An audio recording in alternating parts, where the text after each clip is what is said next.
were the words thrown at me by my ex-husband, Sean, as he scrutinized me and my daughter, who was sitting in the wheelchair I was pushing, from head to toe, immediately upon our reunion after 13 years. I was about to retort with some foul language when Ken, my current husband, spoke up from behind me. "What's wrong with my daughter?" His deep baritone voice resonated so well that not only I, but also the people around us couldn't help but turn around. However, I might have been the only one to notice the chilly undertone in his voice. Looking back at Sean, I could see his face had turned pale. "My name is Rika. I'm 35 years old.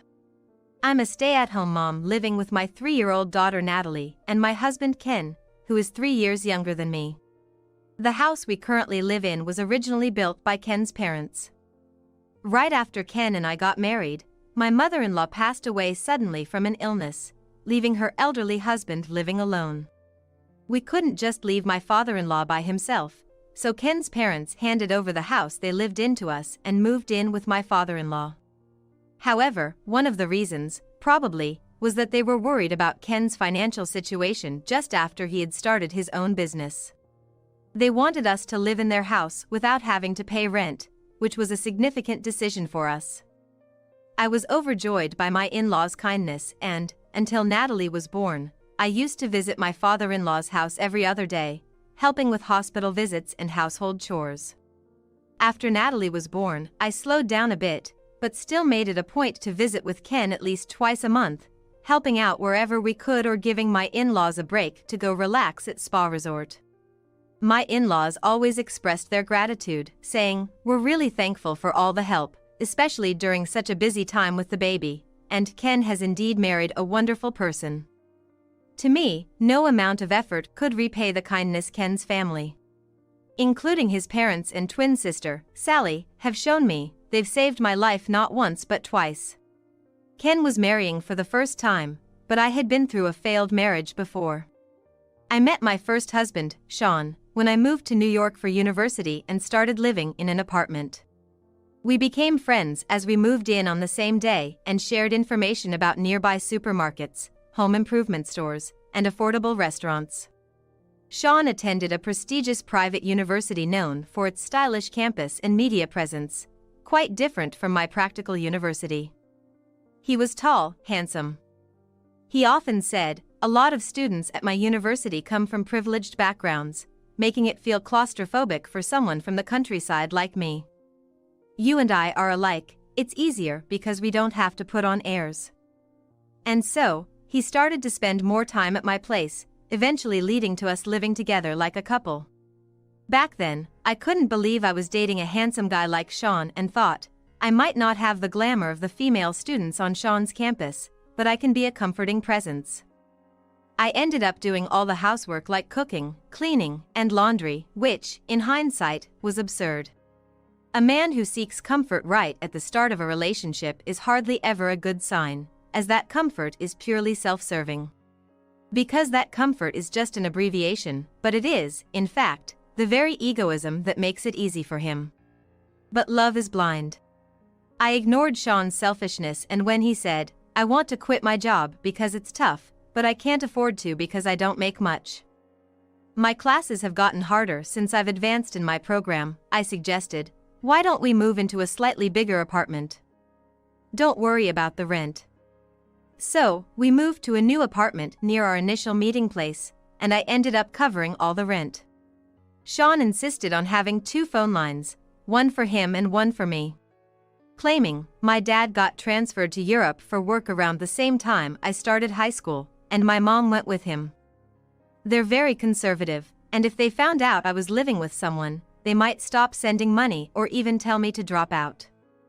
You wouldn't want that, and neither would your parents, even if we're planning to get married eventually. At the time, all I could think about was the prospect of marriage, not considering the implications of his request. This cohabitation put a significant financial burden on me. Since the apartment lease was in my name, I was responsible for not only the rent but also for utilities like electricity, gas, water, the landline phone bill, and internet charges, all of which were being withdrawn from my account. Initially, Sean had nobly offered, "Since you're covering the rent, I'll pay more towards the utilities. However, it wasn't long before he started saying, "Sorry, Rika. I'm short on cash again this month because of social obligations. With job hunting on the horizon, I can't afford to turn down invitations from friends in my seminar." And so, I ended up shouldering all the expenses. Before I knew it, I was also paying for groceries and even the beer Sean drank after his baths, with Sean's contribution being limited to the occasional delivery pizza when his friends came over to hang out. Moreover, whenever he invited seminar or club friends over, he'd tell me, "I haven't told them we're living together because it'd just lead to awkward teasing. You should stay away from the apartment for the day." Outside of university classes, all my time was consumed by part-time jobs and household chores, leaving me with no one to confide in, rant to, or seek refuge with, forcing me to spend nights at manga cafes or diners. The summers were tough, but waiting on a park swing in the cold early mornings for the time when I could return home, without enough money for warmth, I couldn't help but cry, wondering, what am I even doing with my life? As Sean and I reached our senior year and began job hunting in earnest, I finally snapped, accusing him of living like a leech. "You need to start contributing to our living expenses." Immediately, he switched to a soothing tone, "I'm so sorry, Rika. I've just been taking your kindness for granted. Please don't be mad at me." His attempt to appease me was blatant, but it only highlighted the imbalance in our relationship. The next day, Sean, unusually, came to pick me up from my part-time job. When we got back to the apartment, he had cleaned up the place and prepared a dinner he seemed to have gotten from a department store basement food hall, complete with a bouquet, wine, and even a cake. It was the first time I felt truly touched by Sean's thoughtfulness during our long relationship. He then presented me with a ring from a popular casual brand at the time, saying, "This is all I can afford right now, but someday I'll buy you a diamond worth 3 months of my salary." I remember blurting out a cliché about being the happiest I've ever been when he put the ring on my finger. But that was the only happy memory I had. Soon after, Sean said, "I'm torn between getting a job or studying abroad. But if things stay as they are, I'll just end up relying on you again, Rika. It's a critical juncture in my life, so I want to try doing things on my own for a while." And with that, he moved out to share an apartment with friends. Left suddenly on my own, I was anxious, but Sean left some of his belongings with me and still contacted me twice a day by email or phone, so I thought, I shouldn't mope around. I need to focus on my job search too. I managed to get an offer from my first choice company, a mid-sized trading firm, but around that time, I started receiving strange calls on the landline registered in Sean's name. Naturally, I'd hear the messages left on the answering machine, with ominous words like, "We'll be in trouble if you don't repay us by this week, and don't take us lightly." I quickly contacted Sean's cell, but he just brushed it off, saying, "It's nothing, don't worry about it." Then, letters began arriving in the mail, filled with words like payment reminder and final notice. When I confronted Sean more forcefully, he snapped, saying, "Stop nagging. I've been putting up with someone as ugly and defective as you this whole time, so the least you can do is pay this off as a thank you." After that, he stopped answering my calls. Deceived by his regular contact, I realized too late that I hadn't asked for Sean's new address. When I tried contacting his university, they refused to give me any information, saying, "We can't disclose that to unrelated individuals." Desperate for any clue, I opened some of the cardboard boxes Sean had left in the apartment. Inside were documents from several finance companies hinting at debts, old clothes with no resale value, and a used, outdated laptop. There was nothing that could lead me to Sean's parents' address or his current whereabouts, making me realize I was nothing more than a source of money to him. But things got worse when, not long after losing contact with Sean, 2 men in suits showed up at my apartment, informing me that as Sean's wife and guarantor for his debts, I was expected to repay them promptly. The additional blow at a time when I hadn't even recovered from the shock of being abandoned by Sean was enough to devastate me. It was Ken and his family who rescued me from this situation. That's why I've always wanted to do everything I can for my parents and Ken. However, as I was pushing my daughter Natalie's wheelchair through the mall, I had an unexpected reunion. That was with Sean, the man who had betrayed and abandoned me 13 years ago. He looked at me and Natalie rudely, then approached with an unpleasant smile. And the first thing he said was, "Hey, ugly. Is that your kid? A defective product just like her mom." I was about to lose my temper, not just at the insult to me but to my innocent daughter, when a man stepped in between Sean and me. It was Ken, my husband. "What's wrong with my daughter?" Ken asked, his voice carrying clearly. Passers-by stopped to see what was happening. But Sean, for some reason, turned pale and didn't retort. As Natalie and I looked back and forth between Sean and Ken, Sean, unable to withstand the surrounding gazes, snapped at Ken, "This is private. It's none of your business, right?" But Ken, unflustered, replied, "I'm involved because it concerns my family. Otherwise, I wouldn't bother speaking to someone like you." Then, turning to Natalie, he said with a smile, "Mommy and Daddy have some business to take care of. Auntie will be here soon to pick you up, so why don't you go to her house first?" Hearing that, I couldn't help but exclaim, "What?" However, Natalie, who is unusually composed for her age and not easily surprised, said, "Okay. Since it's a celebration, make sure you come early." Soon after, Ken's sister, Sally, arrived with her children, and Natalie left with them, leaving the scene behind. Then, Ken, losing the initial momentum and slightly stooping towards Sean, who seemed somewhat diminished by the confrontation, pressured with a half-smile, "Let's have an adult conversation, shall we? It's best we move somewhere else rather than providing a free show for the public." Sean, not particularly short but significantly overshadowed by Ken's near 6 feet 3 inches stature, and faced with Ken's unsmiling gaze, probably thought it better than being gawked at by onlookers and surprisingly agreed to Ken's suggestion to change locations. The three of them took a taxi and arrived at the building housing Ken's office. With the push of an elevator button and a glance at the tenant directory next to it, Sean realized they were headed to a law firm, which made his complexion turn pale again. But it was too late to run away, so he reluctantly joined them in the elevator.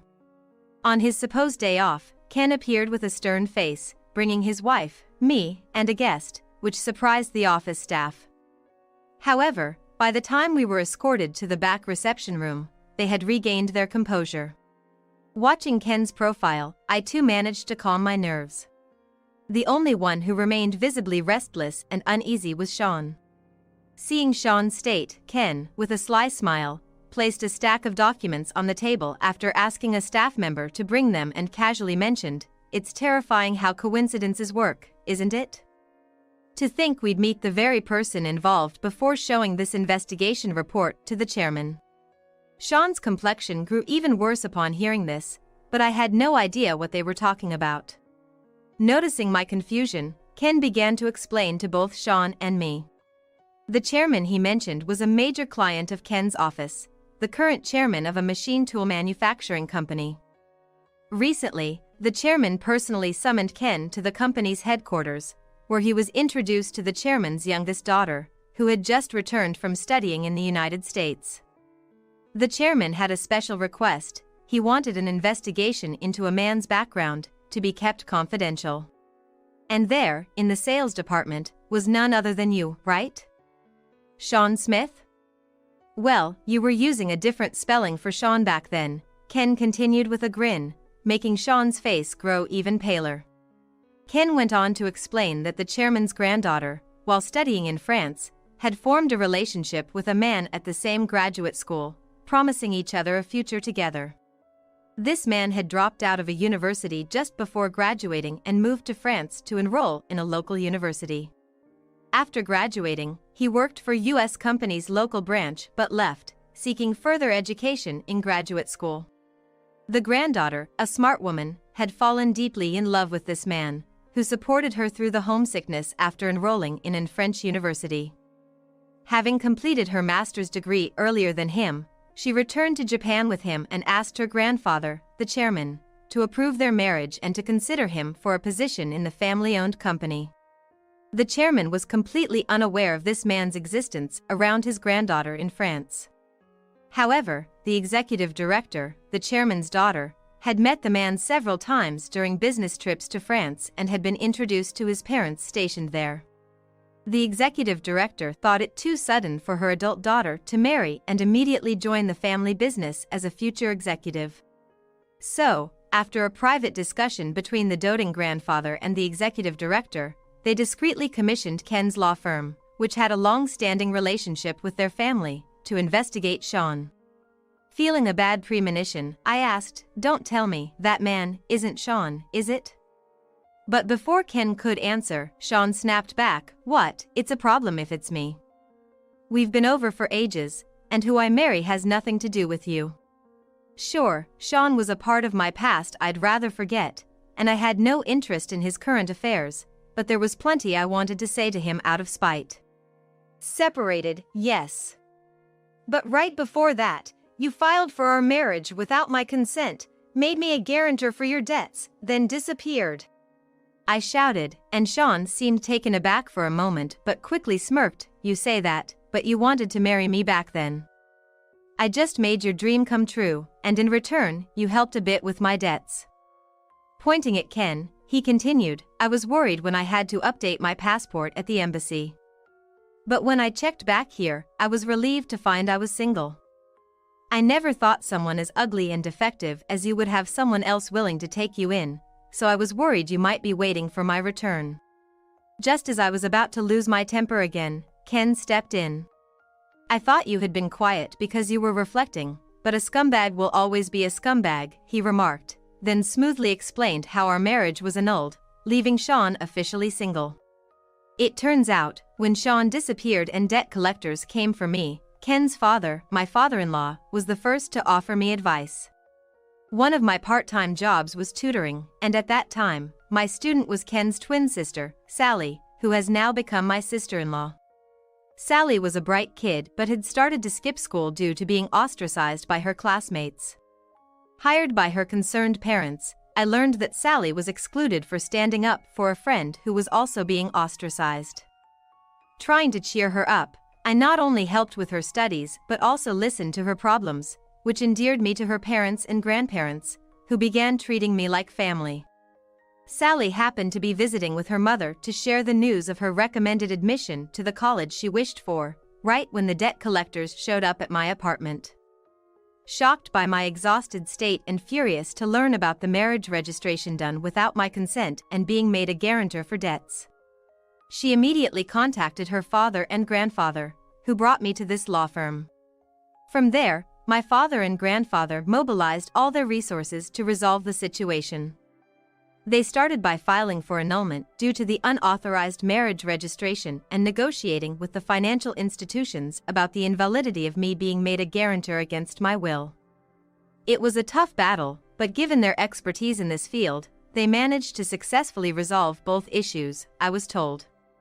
Facing a lawsuit for annulment and dealing with stubborn financial institutions was a tremendous effort, especially as Sean was nowhere to be found. Meanwhile, overwhelmed by this sudden misfortune, the shock of being abandoned by Sean, and the turmoil that jeopardized my college graduation and employment offer, I worried about how I could ever afford the attorney's fees. That's when my grandfather-in-law offered me a job at this firm, where I worked diligently. I was hoping to repay them in some small way. Despite my efforts to pay the attorney's fees, the Bar Association's regulations only allowed me to cover the actual expenses with a little extra. Thanks to their efforts, the marriage was ultimately annulled, and I was also released from being Sean's guarantor for his debts. So technically, you're not Rika's ex-husband. You're just a blemish on her life, they told Sean.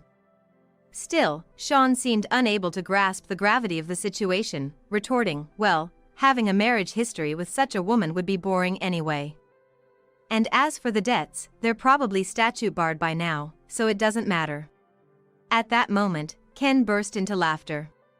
Facing Sean's confused reaction, Ken retorted, "The statute of limitations hasn't kicked in. I believe you'll be seeing some collection efforts starting this coming week." Sean might have thought that after 13 years, his debts were time-barred, but thanks to my grandfather-in-law, I was removed as a guarantor. The financial institution, unable to track down Sean, devised a plan and transferred Sean's debt to a debt collection agency they had ties with. In cases like Sean's, where repayment was dodged or delayed, making the bad debt unrecoverable, financial institutions often sell these debts to debt collection agencies. These agencies, then, are professionals in collections, employing all legal means possible, thanks to their extensive knowledge of the law. The agency that purchased Sean's debt was no exception, and after proceeding with various legal steps, a court judgment initiated by the collection company has reset the statute of limitations for another 10 years, making the debt fully valid today. Moreover, the total debt, now inflated with accrued late fees and legal costs, has skyrocketed to several times the original amount. Hearing this, Sean momentarily looked disheartened but then defiantly claimed, "Ah, such trivial money. Once I marry into that company's granddaughter's family and land a job there, it'll all be manageable." Such was Sean's shallow thinking.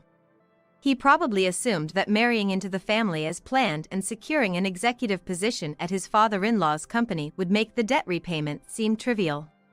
However, when Ken reminded him, "Do you remember what I mentioned earlier? Who had hired me to investigate you?" Sean's face turned completely pale. The truth is, Ken is Sally's twin brother. While I had little interaction with Ken when I tutored Sally, only exchanging greetings, Ken had developed an interest in me after hearing Sally sing my praises like a sister. Eventually, as I unexpectedly started working at the office and Ken, having passed the bar exam during his university years, began working there too, he proposed to me, considering marriage. Despite my past and owing much to my grandfather-in-law and his family, I initially refused, feeling it was improper. Yet, Ken revealed he had known about Sean all along and still wished to marry me, with the full support of his parents, grandparents, and Sally. By then, my parents, fully aware of my circumstances, also blessed our union, leading to a happy marriage with Ken. Unlike me, who wanted to seal away the past, Ken had harbored a desire for revenge against Sean for years. The request from the chairman was initially thought to be a coincidence of names, but further investigation confirmed that the Sean Smith, who was the chairman's daughter's boyfriend, was indeed the same Sean Smith who had discarded me like trash. Based on that, Ken was about to submit the report first thing next week. "You might have gotten away with it using different spelling overseas, but in here, it doesn't work that way. I heard the young lady noticed the difference in spelling when she saw your driver's license. You claimed it was because a fortune teller told you this version brought better luck, but in reality, you've been dodging responsibilities left and right, haven't you? After all, Sean is a very common name in the US, so you were probably planning to claim identity confusion if anything went wrong," Ken said, admonishing Sean for thinking such shallow tricks would work on a lawyer. He revealed that he had already scanned and emailed the report to the chairman and his granddaughter. Adding to that, Ken said, "Since then, we've occasionally received inquiries from that financial institution, checking if they had located you. I've also informed them about your situation." Sean, suddenly dropping to his knees, begged, "Please somehow convince the chairman and the others that it was all a mistake."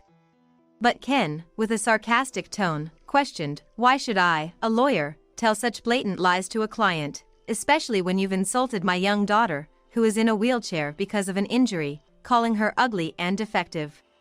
The truth is, Natalie's injury happened while she was on her way to violin practice.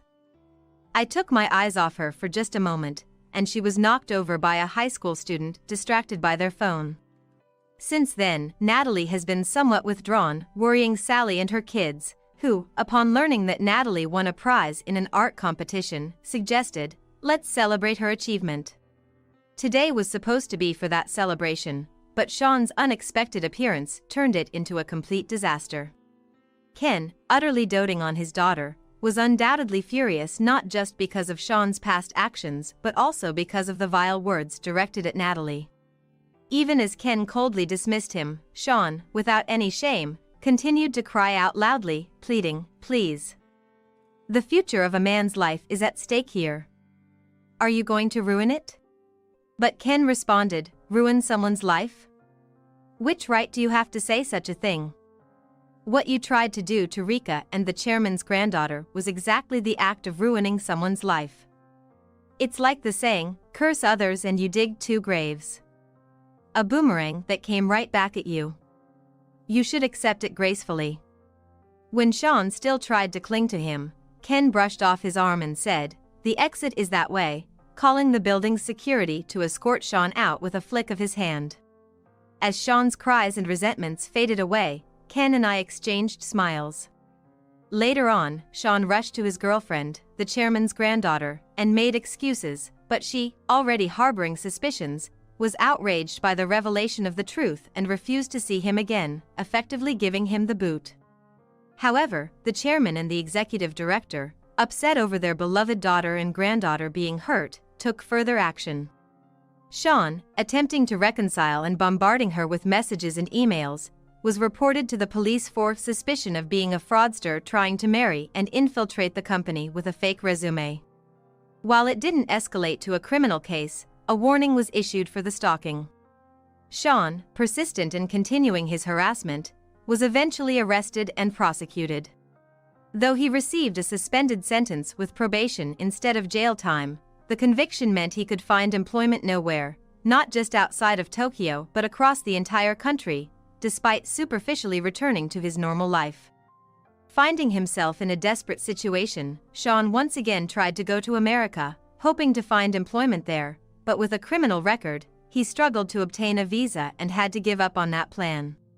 Moreover, after learning everything from the chairman and the police, his parents disowned him, leaving Sean truly alone.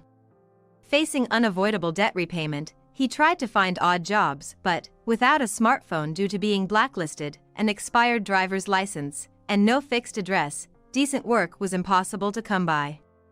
I heard through the grapevine that he ended up working for a shady handyman service introduced by the debt collectors, living in a dormitory with no privacy and working from dawn till dusk. But I decided to forget about it as soon as I heard, as it had nothing to do with me. On the other hand, Ken and I moved from our suburban house to a condo near the private elementary school Natalie plans to attend, once her injury had healed.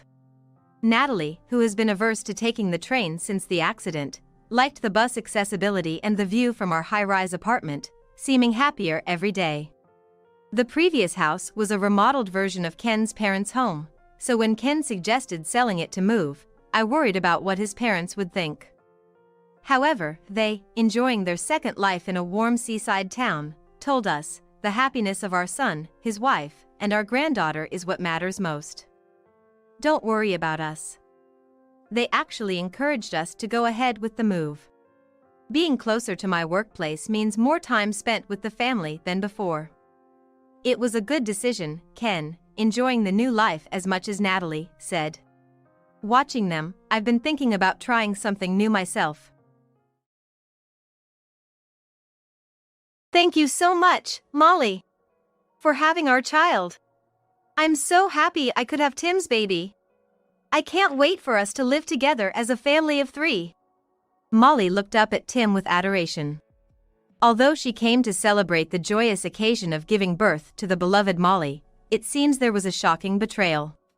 I will never forgive this, I muttered to myself in a voice so low that the two in the hospital room couldn't hear. Then, I burst open the door of the room. Tim's face was filled with astonishment upon noticing my presence. Nora! Why are you here? There's a reason for this.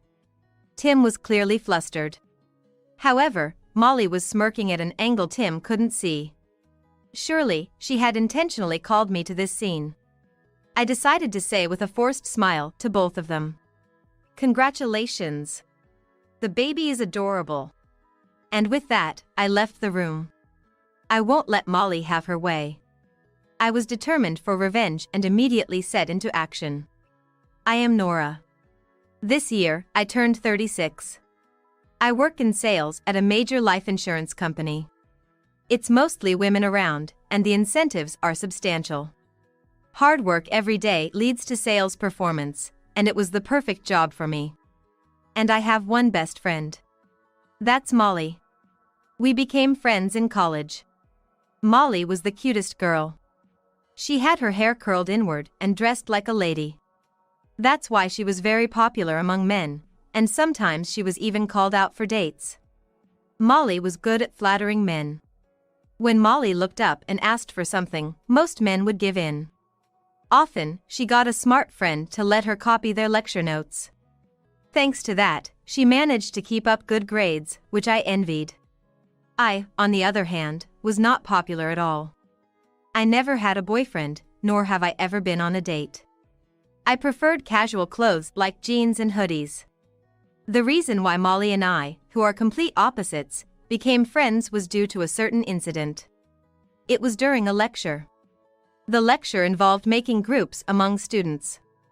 As everyone else quickly formed groups, Molly was left sitting alone. Because she didn't have any friends at that time. Thus, she couldn't find a partner. Molly looked somewhat uncomfortable. That's when I asked her, "Want to partner up?"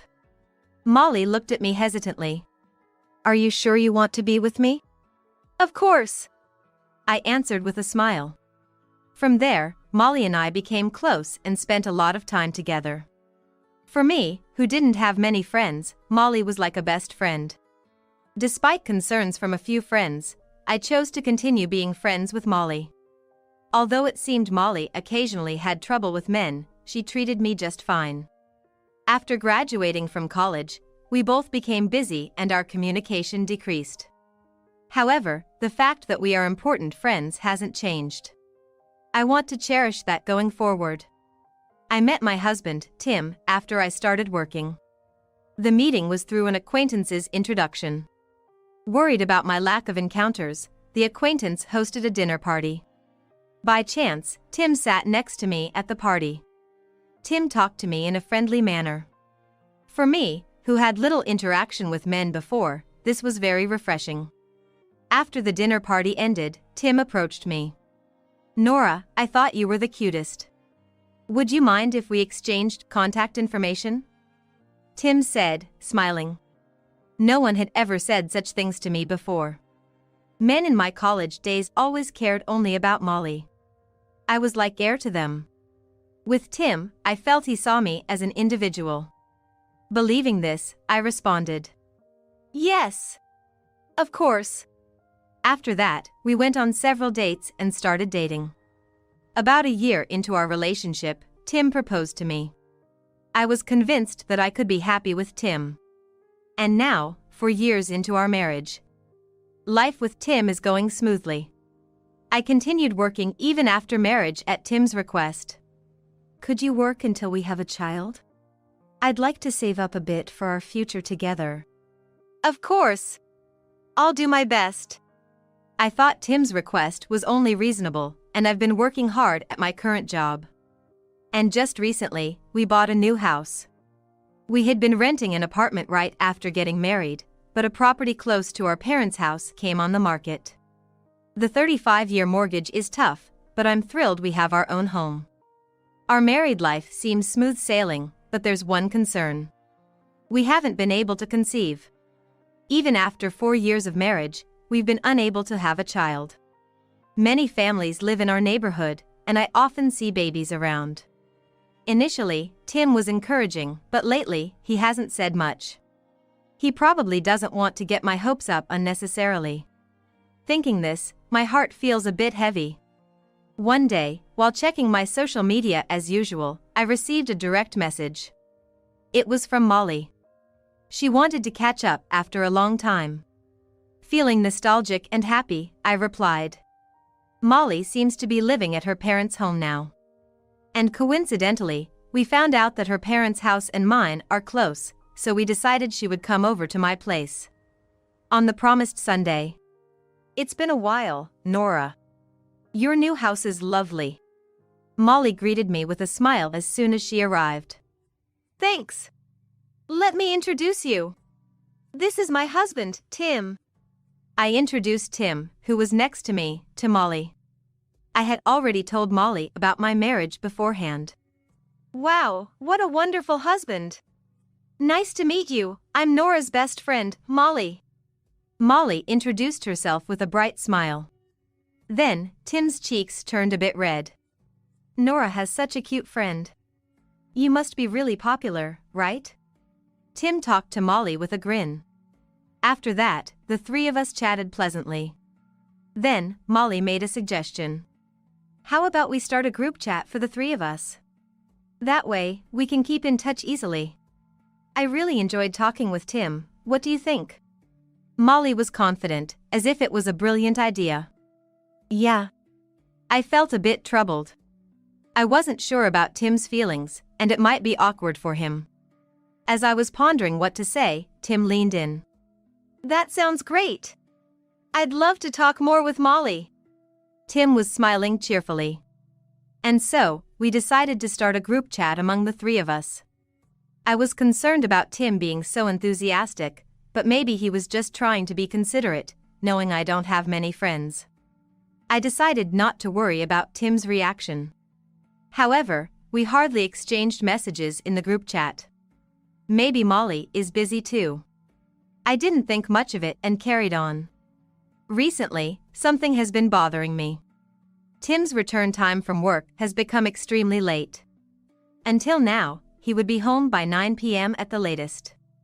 But lately, he often comes home around 2 a.m. Sometimes, he even stays out until morning. He also started going out more on weekends, and I saw him less and less. This is definitely strange. I decided to talk to Tim when he was at home. Tim, can I talk to you for a sec? Sure, what's up? Tim seemed normal, as always. Wondering if I was worrying too much, I asked him. You've been coming home late recently, haven't you? I was wondering if something was up. Then, Tim laughed and explained. Yeah, I've been assigned as the leader of a new project.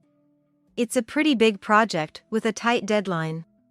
I've been glued to the computer working on it. Hearing Tim's response made me feel relieved. He answered right away without any signs of being upset. I decided to trust Tim. I see. Don't overdo it, okay? Tim smiled, looking relieved. Thanks. The project should be finished by next month. I think I'll be back to my usual return time then. Tim said, patting my head. However, even after a month, Tim didn't return home early. If anything, he spent even less time at home. I thought things would go back to normal. My heart was restless. Then, a few months later, as my relationship with Tim grew colder, Molly brought some happy news. It happened one evening after work. I saw a missed call on my smartphone. Looking at the caller ID, I muttered to myself. It's from Molly. I found it unusual to get a call from Molly and called her back right away. Luckily, Molly picked up immediately. Nora? Sorry, I haven't been in touch much. How have you been? Hearing Molly's usual cheerful voice was comforting. Tim's behavior has been odd lately. Carrying this worry alone has been hard. I discussed Tim's current state with Molly. Molly listened empathetically. And after I finished talking, Molly cheerfully said, Nora, you've had it tough. Thanks for telling me. I'm here for you to talk to any time. I felt happy at Molly's kindness. Molly, thank you. Then, I asked something that had been on my mind. By the way, what was the call from you about? It's rare for Molly to contact me. When I asked, Molly hesitated. This is hard to say, but I'm pregnant. Really? Congratulations! I was truly happy about Molly's pregnancy. I honestly felt joy for my best friend Molly's pregnancy. Deep down, I want a baby too. So, while I congratulated her, part of me felt a pang of sadness. Thank you. I'll let you know when I give birth. Come celebrate in the hospital. Molly seemed happy. And after that, we had some light conversation before hanging up. After the call, tears started rolling down my face. Molly was going to have a baby. But there was no sign of one coming to me despite my wishes. And the relationship with Tim, who was supposed to become a father, was cooling down. Indeed, there was no sign of Tim coming home today. Eventually, I spent the whole day crying alone. Some time passed, and I got a message from Molly. I gave birth to the baby. Please come and see. I want you to celebrate, Nora. Congratulations, Molly. After receiving the call, I rushed to the maternity ward of the hospital where Molly was admitted. When I arrived at the hospital room Molly had told me about, the door was slightly open. I peeked into the room through the gap in the door to see if Molly was inside. That's when I saw a shocking scene. Why is Tim here? I muttered quietly to myself. For some reason, Tim was standing right next to the bed where Molly was sitting. And then Tim said something unexpected. Molly, thank you so much for having our child. Tim said, tears in his eyes. I'm happy I could have Tim's baby. I can't wait for the three of us to live together as a family. Molly looked up at Tim adoringly. Of course. There's no child between Nora and me. I'll divorce her right away and be with you. Really? Thank you, Tim. I love you. Molly spoke to Tim happily.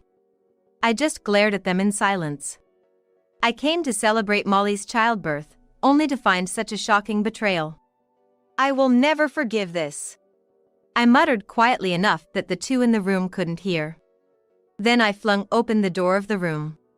Tim's face was filled with astonishment upon noticing my presence. And he was clearly flustered. Nora! Why are you here? No, there's an explanation for this. Tim was clearly panicking, thinking about how to cover up the conversation I had just overheard. It was hard to believe this was the same person who confidently declared divorce a moment ago. I glared at Tim. And I stared sharply at Molly. Nora. I'm sorry? Molly apologized to me timidly. However, Molly smirked at an angle Tim couldn't see. As if to say she had one. Surely, she had intentionally called me to this scene. I never thought I would be betrayed in such a way by a friend I believed to be close. Such an infuriating woman. I deliberately said with a smile to both of them. Congratulations. The baby is adorable. You two should live happily together. Huh? Ignoring the stunned Tim, I said, well, I have things to do. So, I'll be leaving now. And left the room. I won't let Molly have her way. I was determined for revenge and immediately set into action. I went straight home.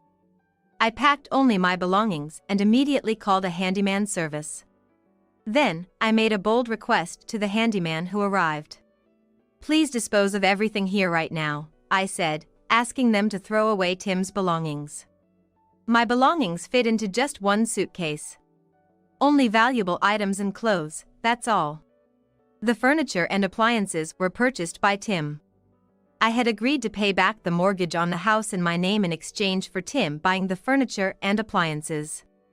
So, they were all unnecessary for me. The disposal cost was quite high, but I planned to bill Tim and Molly for it later. Then, I contacted a real estate agency and requested an immediate buyback. To sell the house and land. Fortunately, the house was fairly new with little degradation. Plus, it was close to the station and convenient. Therefore, the purchase price was better than expected. I was worried because there was still a lot of mortgage left, but it seems I could offset it to some extent. Thanks to the handyman service, the inside of the house was emptied. Tape was put up outside to prevent trespassing. A for sale sign from the real estate agency was also placed. It was no longer my house. I felt a bit sad, but I just took my suitcase and went back to my parents' house. And 5 days later, it was about time for Molly to be discharged from the hospital. As I was thinking about it, my smartphone received multiple calls. The caller was Tim. Despite ignoring it, he kept calling. Hello. I reluctantly answered the phone. Nora? Where are you now? Tim sounded panicked as he spoke. I told him firmly. It doesn't matter where I am, right? You're only interested in Molly and the baby. You were hardly ever at home anyway. Perhaps because I spoke the truth, Tim was at a loss for words. But thinking that staying silent wouldn't progress the conversation, Tim began to speak hesitantly. Molly was discharged with the baby, so I came back home only to find it turned into a house for sale. I was planning to live here. What's going on? I was half amazed that he only noticed now. Plus, it seemed Tim intended to bring Molly and the baby to the house in my name. It was too ridiculous and appalling. At that moment, something piqued my curiosity. Where have you been until now? I would have expected him to call sooner. Yet, he only called today. That's way too late. Tim hesitantly answered. At a hotel. According to him, he stayed near the hospital all this time. For Molly after childbirth. Molly's hospital room allowed for mother and child to stay together, spending most of the time with the baby until discharge. But taking care of a baby right after birth is hard. So, Tim decided to help with the care during visiting hours. I was surprised to hear Tim's story. You still had paid leave left? I thought you'd have used it up by now. Tim always used up his paid leave as soon as he got it. Therefore, I was surprised that Tim still had any paid leave left. Then, Tim dropped a bombshell. Actually, I took paternity leave. What? I was dumbfounded upon hearing that. As I suspected, Tim had no paid leave left. So, he lied to his company to take paternity leave. Paternity leave? For a child with your affair partner, you actually applied for it? If it were for my childbirth, taking paternity leave would have been understandable. But the other party was Molly. It's unheard of to take paternity leave for the childbirth of an affair partner. It was beyond unreasonable. Then Molly, who seemed to be with him, retorted. It's fine because we're going to be a real family soon. Besides, we planned to kick Nora out and live in that house. Why did this happen? Molly complained over the phone. My child-rearing plan is ruined. She said something nonsensical. Molly planned to take the house and Tim from me and live a comfortable life. Truly appalling to listen to. I sighed deeply and said, the house was in my name. If Tim and I aren't continuing our marital life, there's no need for me to pay for the mortgage, right? That's why I sold it to a real estate company, I explained, leaving Molly speechless. What? Then where are we supposed to live? I already told everyone we'd move there. Molly sounded slightly panicked. I thought I could take everything from Nora. This is terrible. She tried to shift the blame to me. Tim was also perplexed. Between Molly's hospital fees and staying at the hotel, all our savings are gone. We hardly had any savings to begin with. He mumbled. Blaming their mistakes on me was just wrong. I made it clear. I don't care about your affair or your circumstances. Plus, the sale contract is already finalized, so if you enter the house without permission, it's trespassing. What? Tim was speechless at my explanation. He probably hadn't thought it through that far. Molly seemed to be pressing Tim. What are we going to do, Tim? We have a baby, we can't just sleep outside?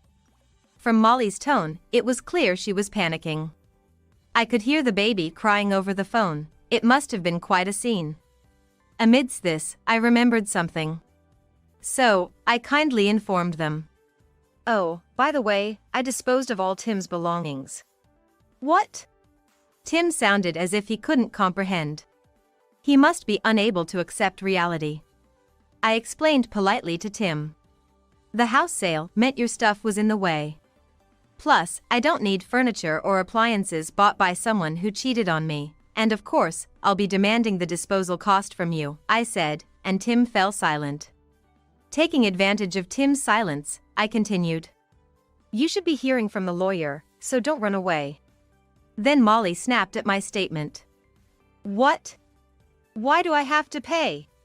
We just had a baby, and we're going to have a lot of expenses. Molly's attitude was one of complete disbelief. She lashed out at me, just because Tim broke up with you. You're ugly, not just in looks but in your heart too. This must be Molly's true nature. From the start, she never thought of me as a friend. I was just a convenient presence for her. But I wasn't going to just take it lying down. I explained firmly to Molly. Molly, let me make this clear. What you did is a clear case of infidelity, and it's despicable. You went after a married man, so at least take responsibility financially. Ugh. Molly gritted her teeth in frustration. I could even hear the grinding of her teeth over the phone. She must have been really upset. Molly, who had looked down on me in secret.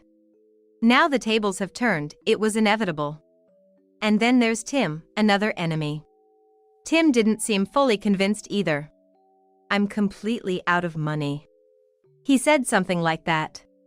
The divorce between me and Tim is finalized. If you're not satisfied, could you go through a lawyer? I said to Tim in a matter-of-fact tone. Lawyer? I'm just going to be manipulated. Tim muttered grumblingly. Then, Tim started saying something outrageous. There was no child born between Nora and me. You have a job, so you'll be fine even if we divorce, right? Molly gave birth to my child. Are you a demon to corner us like this? Tim was deflecting, completely ignoring his own infidelity. It was Tim who had said he wanted me to work until we had a child. And now, he's bringing up my job in this situation. It wasn't like I didn't want to get pregnant. I was frustrated beyond belief. Molly was no better, trying to lord her childbirth over me. Indeed, Nora didn't get pregnant, right? If it weren't for me, Tim would have been childless forever. So, Nora should be crying and thanking me. She said that to me without any hesitation. Excuse me? I was irritated by Molly's words. Why should I be thankful when it's Molly and Tim who did wrong? Truly, Molly and Tim are geniuses at irritating people. They must be two of a kind. Digging deep into someone's wounds. I sighed heavily. I couldn't let Molly and Tim win this. I spoke calmly. I've already hired a private investigator. We have enough evidence of Molly and Tim's affair. If you want to argue further, we'll see you in court. As soon as I mentioned court, Tim and Molly started panicking. Court? If my company finds out, it'll be a disaster. You can't do that, right? We don't have time for a court case with a baby. Nora, you're just jealous because I had a baby. Such a narrow-minded person. The tirade from Tim and Molly continued. Thinking these were the husband and best friend I had cherished made me sad. But I calmed myself and spoke to them calmly. Anyway, the divorce is settled. Just wait for the notice from the lawyer. I was about to hang up after saying that when I suddenly remembered something. By the way, is the baby really Tim's? What do you mean? Tim's response was baffled. He must trust Molly completely. Tim was head over heels for Molly. So, I don't think he's in a position to make a rational judgment. I just said what I was thinking. Because it's only been about 7 months since Molly first came over, right? The timing doesn't add up. You and Molly met for the first time that day, didn't you? When I asked, Tim said, yeah, but... Molly, thinking it was bad, cut into our conversation. Tim, we were talking about other things, right? We have to do something about that. She spoke to Tim. Her tone was clearly panicked. I thought so and informed them with a sense of conviction. If the baby's due date isn't significantly off, then it might not be Tim's child, right? Molly has always been surrounded by men, I said, and chuckled.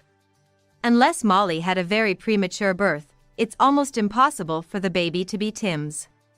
I couldn't help but think how Tim could believe it was his child. No way! Tim's voice was clearly trembling. He seemed to have realized the irreversible mistake he had made. And then, with a voice turned pale, Tim confronted Molly. Molly! What's all this about? This baby is really mine, right? But Molly remained silent. Tim was questioning Molly. If you look closely, the baby's eyebrows are very distinct, but both you and I have thin eyebrows, right? Explain properly. I chuckled to myself. Molly's child couldn't possibly be Tim's. There's no way a future where the two of them are happily married would come to be. Leaving them as is, They're probably headed for ruin. I gently pressed the end call button. Eventually, the divorce between me and Tim was finalized. But it was quite a struggle to get there. Tim didn't want to agree to the divorce. No wonder. He was supposed to divorce me and remarry Molly, but that became impossible. The baby born to Molly turned out not to be Tim's after a paternity test.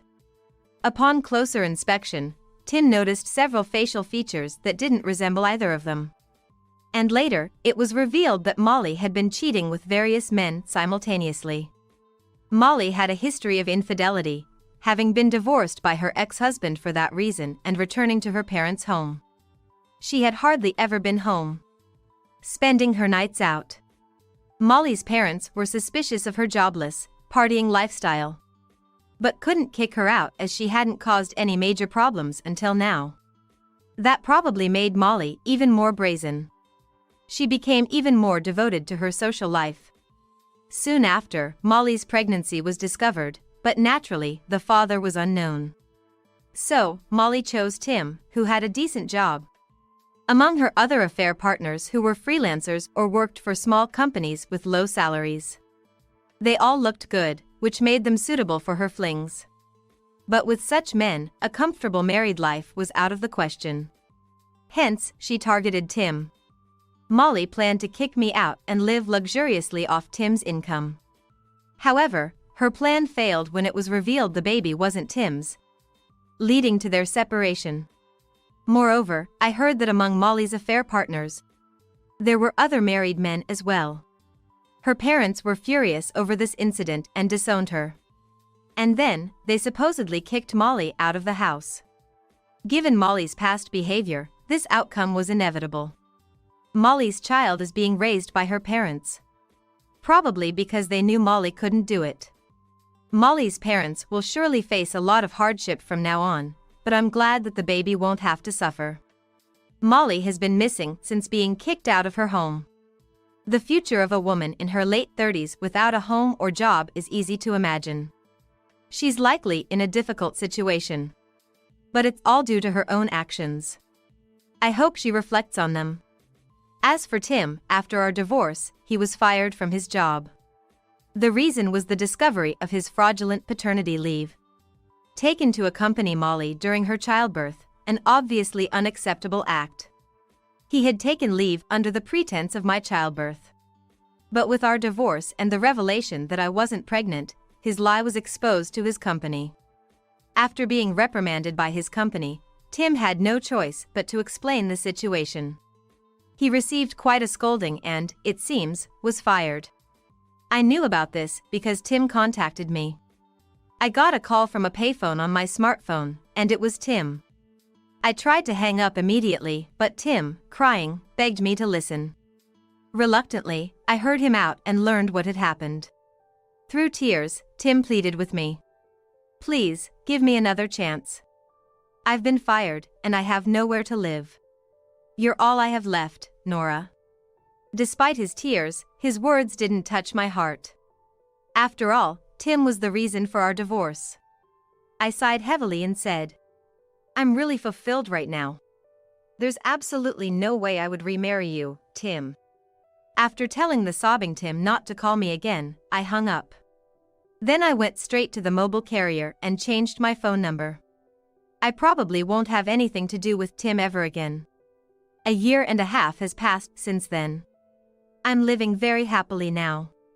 That's because I've found someone important to me. In fact, I remarried after going through matchmaking, determined to be happier than Molly and Tim. And I married a man 3 years older than me, who is calm and works in accounting. He's serious by nature. Compared to Tim, he might look plain, but his faithful demeanor left a good impression. After dating for about half a year, my husband and I got married. But that's not the only reason I'm happy. I'm pregnant with a long-awaited baby. We don't know the baby's gender yet, but my husband and I are counting down the days until the due date. I remember crying out of frustration when I found out about Molly's pregnancy. Now, those events feel incredibly nostalgic. Marriage and childbirth aren't the finish line. I think that's where everything starts. I'm happy I can start this journey with my kind husband. I'm looking forward to living happily with my husband and our soon-to-be-born child. Hello. Where are you right now? I'm on my way to a job interview. You withdrew money from my account, didn't you? The money I had saved up is gone. What's going on? I needed the money. I was planning to pay you back once I got a job, so I didn't say anything. Don't joke with me. This is nothing short of theft. Have you lost the ability to distinguish right from wrong? I'm not saying I won't pay you back, so there's no need to freak out, okay? I told you I'd pay you back once I start earning money from a job. Don't you understand what I'm saying? My husband, who quit his job right after we got married and spent his days gambling. He had been using my savings.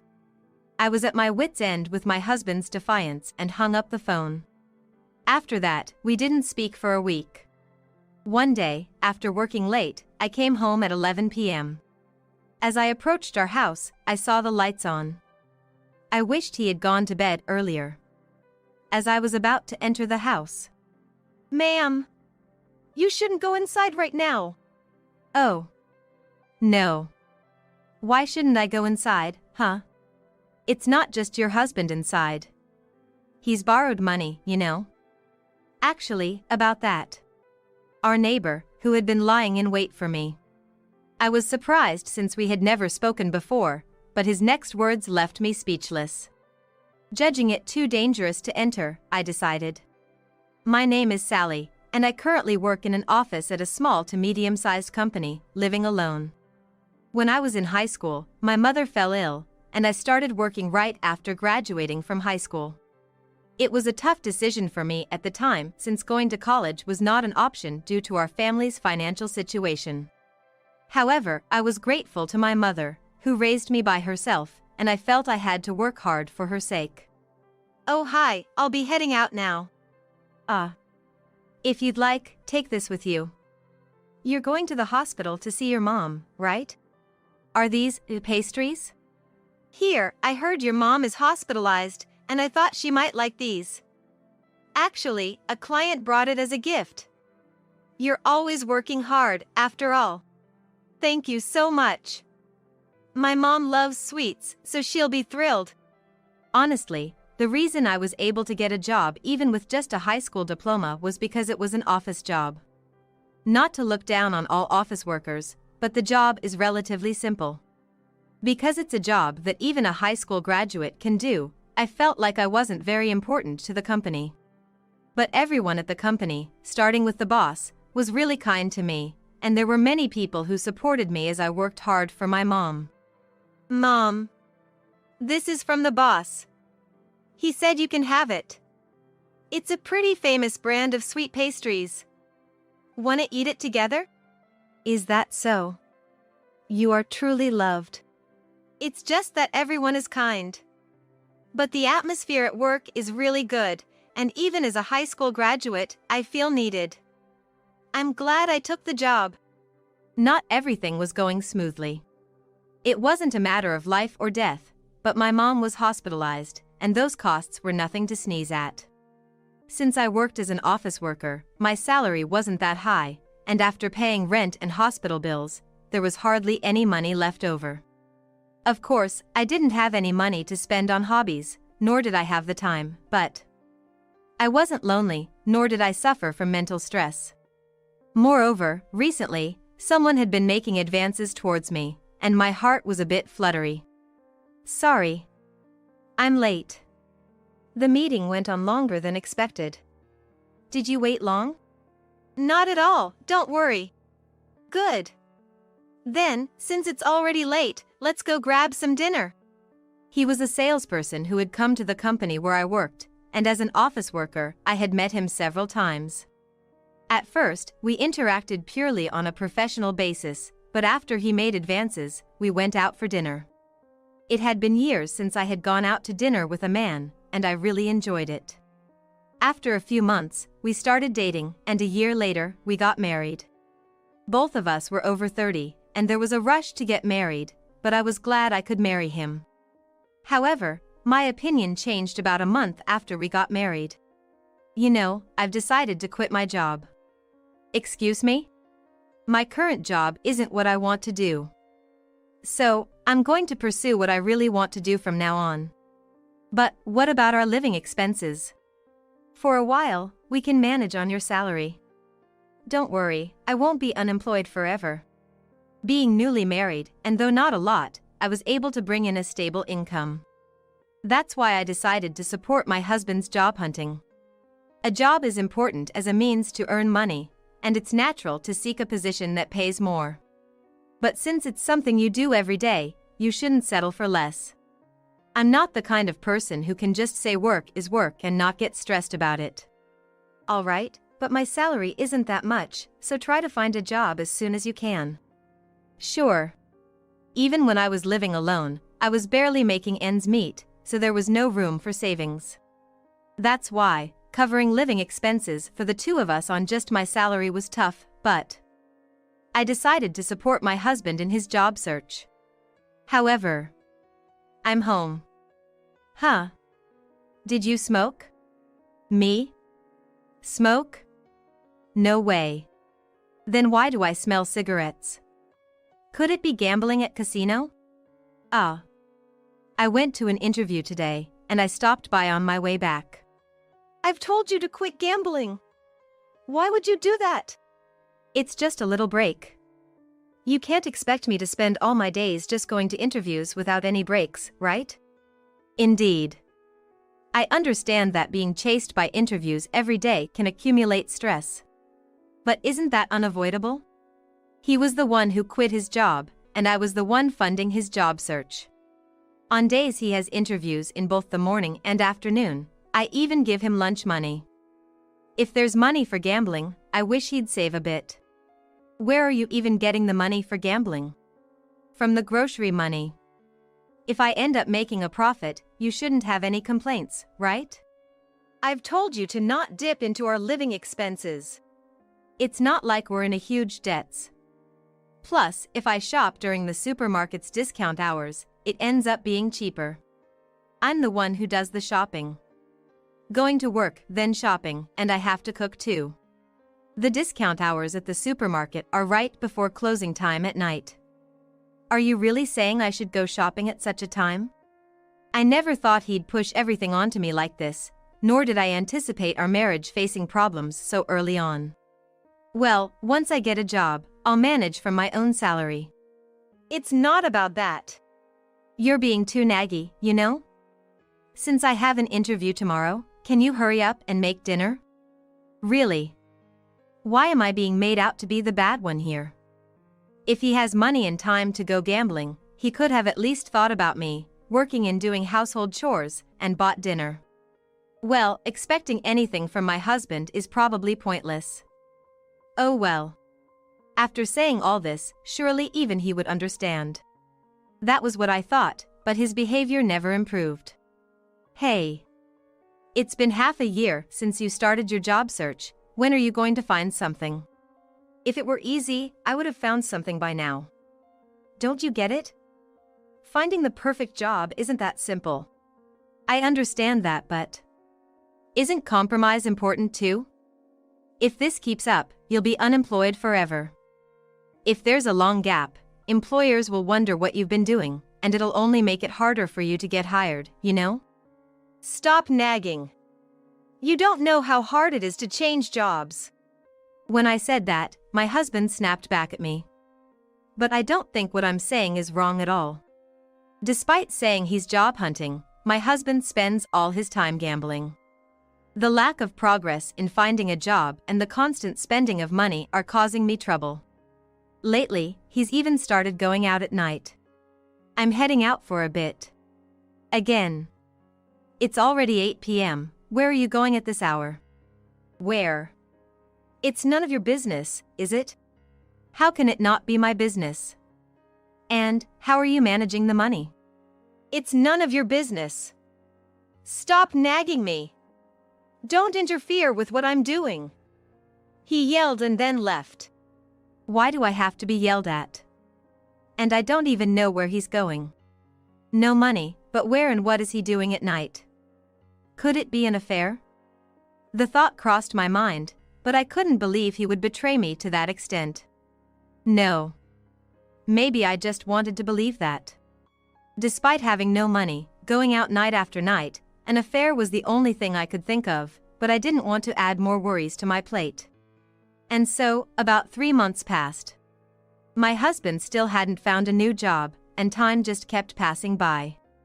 Lately, I've been so fed up, wondering if he even intends to find a new job, but today, he unusually wore a suit and left early in the morning. I'll be home late today, so don't wait up for dinner. Got it. Take care. I was off work and at home, wondering if he might be going for an interview. Or maybe, he just wore the suit to deceive me and went gambling. I had set a limit for myself. If a year passed since he started job hunting and he still hadn't found a job, I'd consider divorce. I can't follow a person I can't trust. That's what I thought. While thinking such thoughts and tidying up the room, my eyes landed on a bank book I had stored in the dresser. I keep important things on the right side of the dresser. So why was it moved to the left? Thinking this, I quickly checked the contents of the bank account balance. And almost all the savings I had saved up were gone. What's going on? Who could have? Various thoughts came to mind, but there was only one suspect. My husband. He might be at an interview, but regardless, I called him. Hello. Where are you right now? I'm on my way to an interview. Did you withdraw money from my account? The money I had saved up is gone. What's going on? I needed the money. I was planning to pay you back once I got a job, that's why I didn't tell you. Don't mess with me. This is nothing but theft. Have you lost the ability to tell right from wrong? I'm not saying I won't pay you back, so there's no need for you to freak out, okay? I told you I'd pay you back once I get a job and start making money. Don't you understand what I'm saying? Hold on. Why am I being made out to be the bad one here? The current situation. It's 100% my husband's fault. I could understand if it were savings we saved up together after getting married. But this is money I've saved up on my own over 10 years. Even though it was tough just covering my mom's hospital bills and living expenses, I saved a little bit whenever I could. The amount might not have been huge, but such betrayal. I couldn't forgive. It's not about the amount.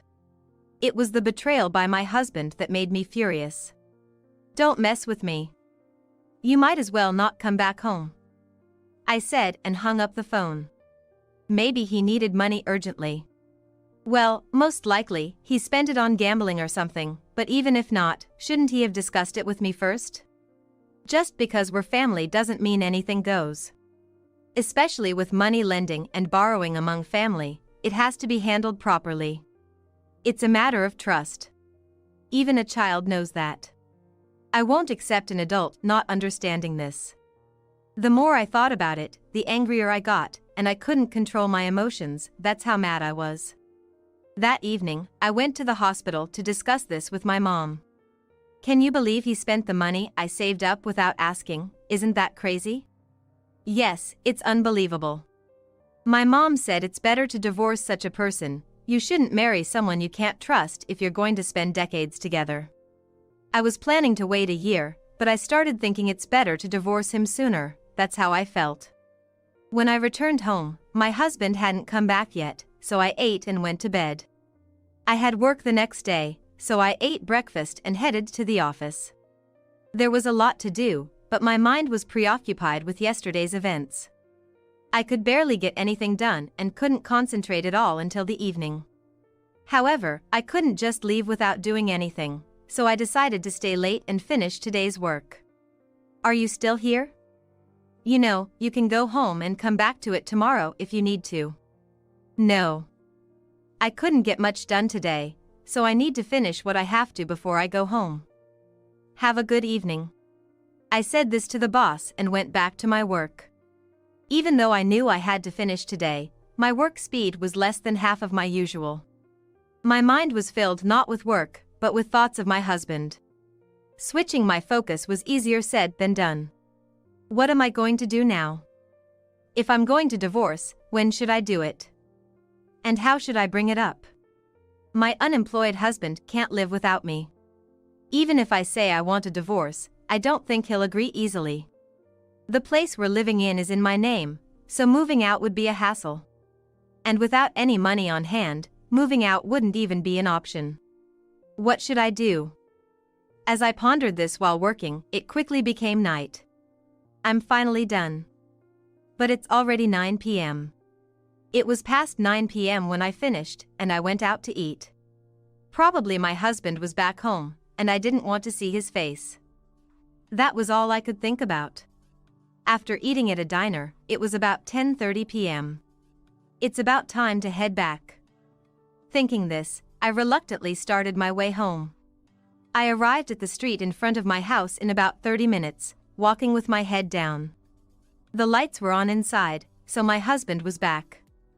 I wished he had gone to bed earlier so I could avoid seeing him, but as I got closer to the house. Excuse me. What? The person who came out from beside the house was a young, tall man. His hair was long and unkempt, and he was wearing sweats. I stepped back in fear, but this person lived next door. We hadn't spoken before, and he was rumored to be a recluse in the neighborhood because he was always home. I was terrified and my mind went blank. Even though I recognized him, we had never spoken, and I didn't know what kind of person he was. Alone in the middle of the night with no one else around, and it seemed like he had been waiting for me. What should I do? The thought that this person might made my heart race and sweat break out. I'm sorry for startling you, but it's not a good time to go inside right now. What? It's not good to talk about it here, let's go to the diner down the street. There's a lot we need to talk about. He said, then started walking, indicating for me to follow. What exactly is going on? But being told it's better not to enter the house. I wanted to hear the story, so I asked him while keeping my distance. Wait a minute. What do you mean it's better not to enter the house? There are people in the house, not just your husband. Your husband, he's borrowed money, right? The people collecting that debt are waiting for you. He said this while looking into my eyes, then started walking again. Could it be about debt collection? I had no idea my husband had borrowed money. Sure, he had used up my money, but did he borrow money after running out? For gambling. I didn't know what he was up to, so I couldn't be sure if this guess was right, but if what he's saying is true, it was right not to enter the house. And he might know something. If it's at a diner, there are people around, and I won't be put in danger. Thinking this, I decided to follow him. We arrived at the diner in about 10 minutes, and we ordered some drink. So, what's happening exactly? First, I apologize for startling you. It looked like I was lying in wait, but I had to do that to prevent you from entering the house. That's okay, but what exactly is? Actually, I'm a foreign currency trader. I work from evening to midnight. So, today, when I got up in the evening to start working, I heard loud noises from next door. Looking out the window, I saw a group of 3 shady people entering your house. My window was open, so I could hear their conversation. They were talking about how to pay back a debt of $100,000. What? $100,000? He had borrowed that much. Honestly, I was shocked because I didn't expect it to be such a large amount. $100,000 is a huge amount. What did he borrow it for? Even for gambling, that's too much. Is that true? Yes, it's true. I was surprised too. I heard the entire conversation. Is he gambling? I think he goes to gambling, but no. I think it's some illegal, underground casino. What? Underground gambling. I wasn't familiar with that kind of stuff, but I guess it's like a legal casino. Betting a fortune, so that's why he borrowed $100,000. trying to strike it rich, but obviously, that's ridiculous. And when he couldn't pay it back, they came to collect at the house. I'm working hard, and he's doing this. I was really angry at my husband. And, if he was there since the evening, he must have been waiting for me to come home. They can't take anything from my husband because he's not working, so they must have been planning to take it from me. My husband has caused me such trouble. Does he not care at all? So, you helped me because you heard that conversation? Yes. It didn't seem like your husband was working. I thought maybe I was being too nosy, but I'm glad I spoke up. If I had gone into the house as usual. Thank you so much. No. It's okay. Thanks to the neighbor looking out for me, I was saved. But I couldn't just go home, so I decided to stay at a nearby business hotel for the night. I didn't tell my husband because I didn't want him coming to the hotel. And the next day, I had the neighbor check the situation at the house, and once the debt collectors had left, I went home. What? Who were those people? You. What were you doing yesterday? Why didn't you come home without saying anything? Obviously. Knowing those scary people were there, how could I come back? And about the $100,000 debt. What's that all about? Explain. That is. As I confronted my husband with a loud voice and glaring at him, he mumbled his response. He can't even explain his own actions? I thought if he had come back and immediately apologized, I might have listened, but his dishonesty just made me more and more furious, and I exploded. Enough! First, you squander my money, then get involved with loan sharks, and to top it all off, illegal gambling? You're finished as a person. I was under a lot of stress. It's hard to find a job, and I was feeling insecure. I'm not listening to excuses. Don't mess with me. Don't drag me into this mess. I yelled, and my husband shut his mouth completely. He had nothing to say back, but it seemed like he wasn't even remorseful. If he was, he would have apologized by now. But no apology meant no remorse. Sorry, but I want a divorce, so sign this and just leave. What? Divorce? No way! In this situation, what am I supposed to do alone? That's exactly why I want to cut ties with you. And I'm planning to have your mother come over. What? My mom has nothing to do with this. If you oppose the divorce, who else will be on my side? Of course, I didn't expect my husband to agree to the divorce just like that. That's why I contacted his mother, hoping she would be on my side. Since greeting her at our marriage, I hadn't communicated much with her, but my mother-in-law, unlike my husband, had a sensible disposition. After I explained the situation, she apologized to me several times and immediately took my side. My husband was infuriated that I called his mother, but within 30 minutes, she arrived, creating a 2-against-1 scenario. Do you even realize the extent of what you've done? Causing trouble like this to others. You should be ashamed. Wait a minute. This has nothing to do with my mom. How can it not be related? Regarding the divorce and the money you've misused, you're going to take full responsibility. Well, just excuses. Now be quiet. Sign the divorce papers and pack your bags. We'll talk after we get home. My mother-in-law said, took the divorce papers from me, and went towards my husband. She tried to make him sign, but he stubbornly refused. He knew that divorcing would put him in a difficult position. He probably thought I would sort everything out as long as we didn't divorce. It's naive, but maybe my actions made him think that way. Okay, maybe it's better to call the police then. You were at an illegal casino, weren't you? Wait a minute. Can't we avoid making it a police matter? But you won't agree to the divorce, and you won't leave this house. So, isn't taking you to the police the best option? If the police get involved, you're the one in trouble. Yet, you still insist on having your way? The moment I mentioned the police, his expression froze. He probably didn't expect me to go this far. But I'm saying we're divorcing. Do you think I care what happens to you? If you think that, how carefree can you be? He doesn't understand what he's done or the situation he's in. Why should I clean up after your mess? If you can't take responsibility for your actions, the only option is to call the police. Wait. Please, no police. I'm begging you, seriously, don't do that. You're not working, so what's the problem with being reported to the police? It's not about that. If you keep refusing the divorce, I'll help her calling the police.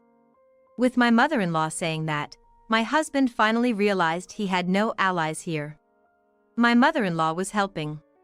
I could have unilaterally decided to call the police. If she hadn't intervened, I would have contacted them immediately. And yet, I was really frustrated with this man, but he finally signed the divorce papers. Also, about the money you misused, you'll be returning it. I'll transfer that money immediately, and I'll also cover the loan from the loan sharks. If things continue this way, you'll be troubled. Thank you. But, no matter how many years it takes, I'll recover the money from this fool. We're not planning to just take responsibility and end it here, my mother-in-law said, glaring fiercely at my husband. Knowing my mother-in-law would cover for him, my money would be returned soon, and I wouldn't be targeted by the loan sharks. Also, the fact that she assured me they would diligently recover the funds from my husband gave me peace of mind. If we just let my mother-in-law take responsibility on behalf of my husband, he would live on without facing any punishment, and that was unacceptable. Then my husband packed his things, left the house with my mother-in-law, and I submitted the divorce papers to the city office, finalizing everything. My mother-in-law promptly made the payments, so I had no visits from loan sharks and could continue living in my house without any problems. Did you get divorced from your husband? Yes. It's been quite the ordeal. I'll be continuing to live here, so I hope we can get along well. Likewise, let's be good neighbors. I properly greeted the neighbor afterwards, thanking him for helping me at the last moment and apologizing for any trouble I caused. There were rumors he was unemployed, and I hadn't had the best impression of him, but this experience reminded me not to judge people by their appearances. Later, I heard from my mother-in-law that my husband had started working at a factory owned by one of her acquaintances and is now living with his parents, working hard every day on a modest salary. His salary is entirely devoted to repaying my mother-in-law, leaving him with no disposable income. After such behavior, he shouldn't expect any freedom. I don't know how much interest was on the money he borrowed from the loan sharks or how much he paid back, but it seems he will continue this lifestyle for a few years. My mother-in-law said she would kick him out once he finishes repaying her, and it seems he'll be quitting the factory job around the same time, likely returning to unemployment. How he plans to live nearing 40 and unemployed, I don't know, but, well, it's none of my business.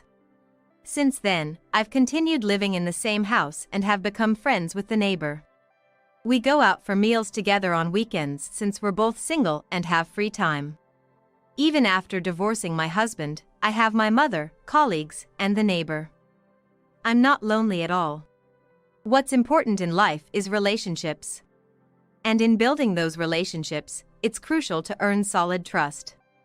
Betraying others will always come to light and drive away those who are important.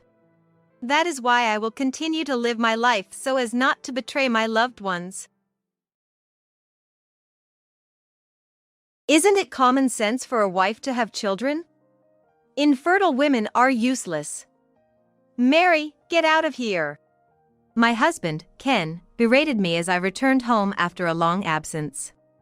He glared at me with contempt, blocking my way into the house with outstretched arms, leaving me standing in the doorway holding my smartphone. It's your fault for leaving me alone for so long in the first place. My husband said accusingly. I had been staying with my parents for about a month for personal reasons.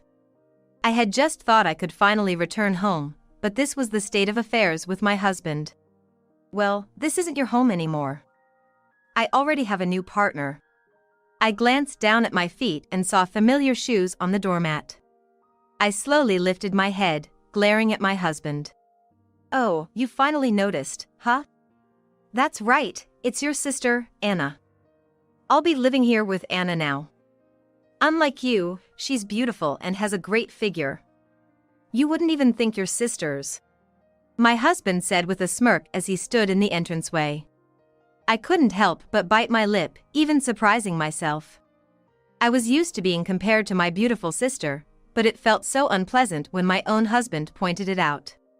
Eventually, my sister came out from the living room, rushed over to my husband, and conspicuously linked arms with him. My husband looked at her affectionately and said, I've decided to have Anna bear my child. I'm sorry, Mary. It seems like you're infertile, so I'll be the one to get pregnant with Ken's child. My sister directed a pitiful gaze toward me. Then, my husband waved his hand at me as if shooing away an animal. Come on, you're in the way. Get out of here quickly. This isn't your home anymore. In a cold voice, I said. Huh? You're the one who's leaving. That house is about to be demolished. Huh? My husband frowned. Probably not understanding the meaning of my words. He exchanged glances with my sister, and both of them were puzzled. Actually, I had known for a while that my husband and my sister were having an affair. And I was aware of their plans to take over the house. So, I was well prepared for this.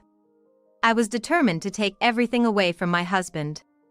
I reaffirmed this resolution in my mind. At that moment, my sister immediately raised her voice as if mocking me. Hold on.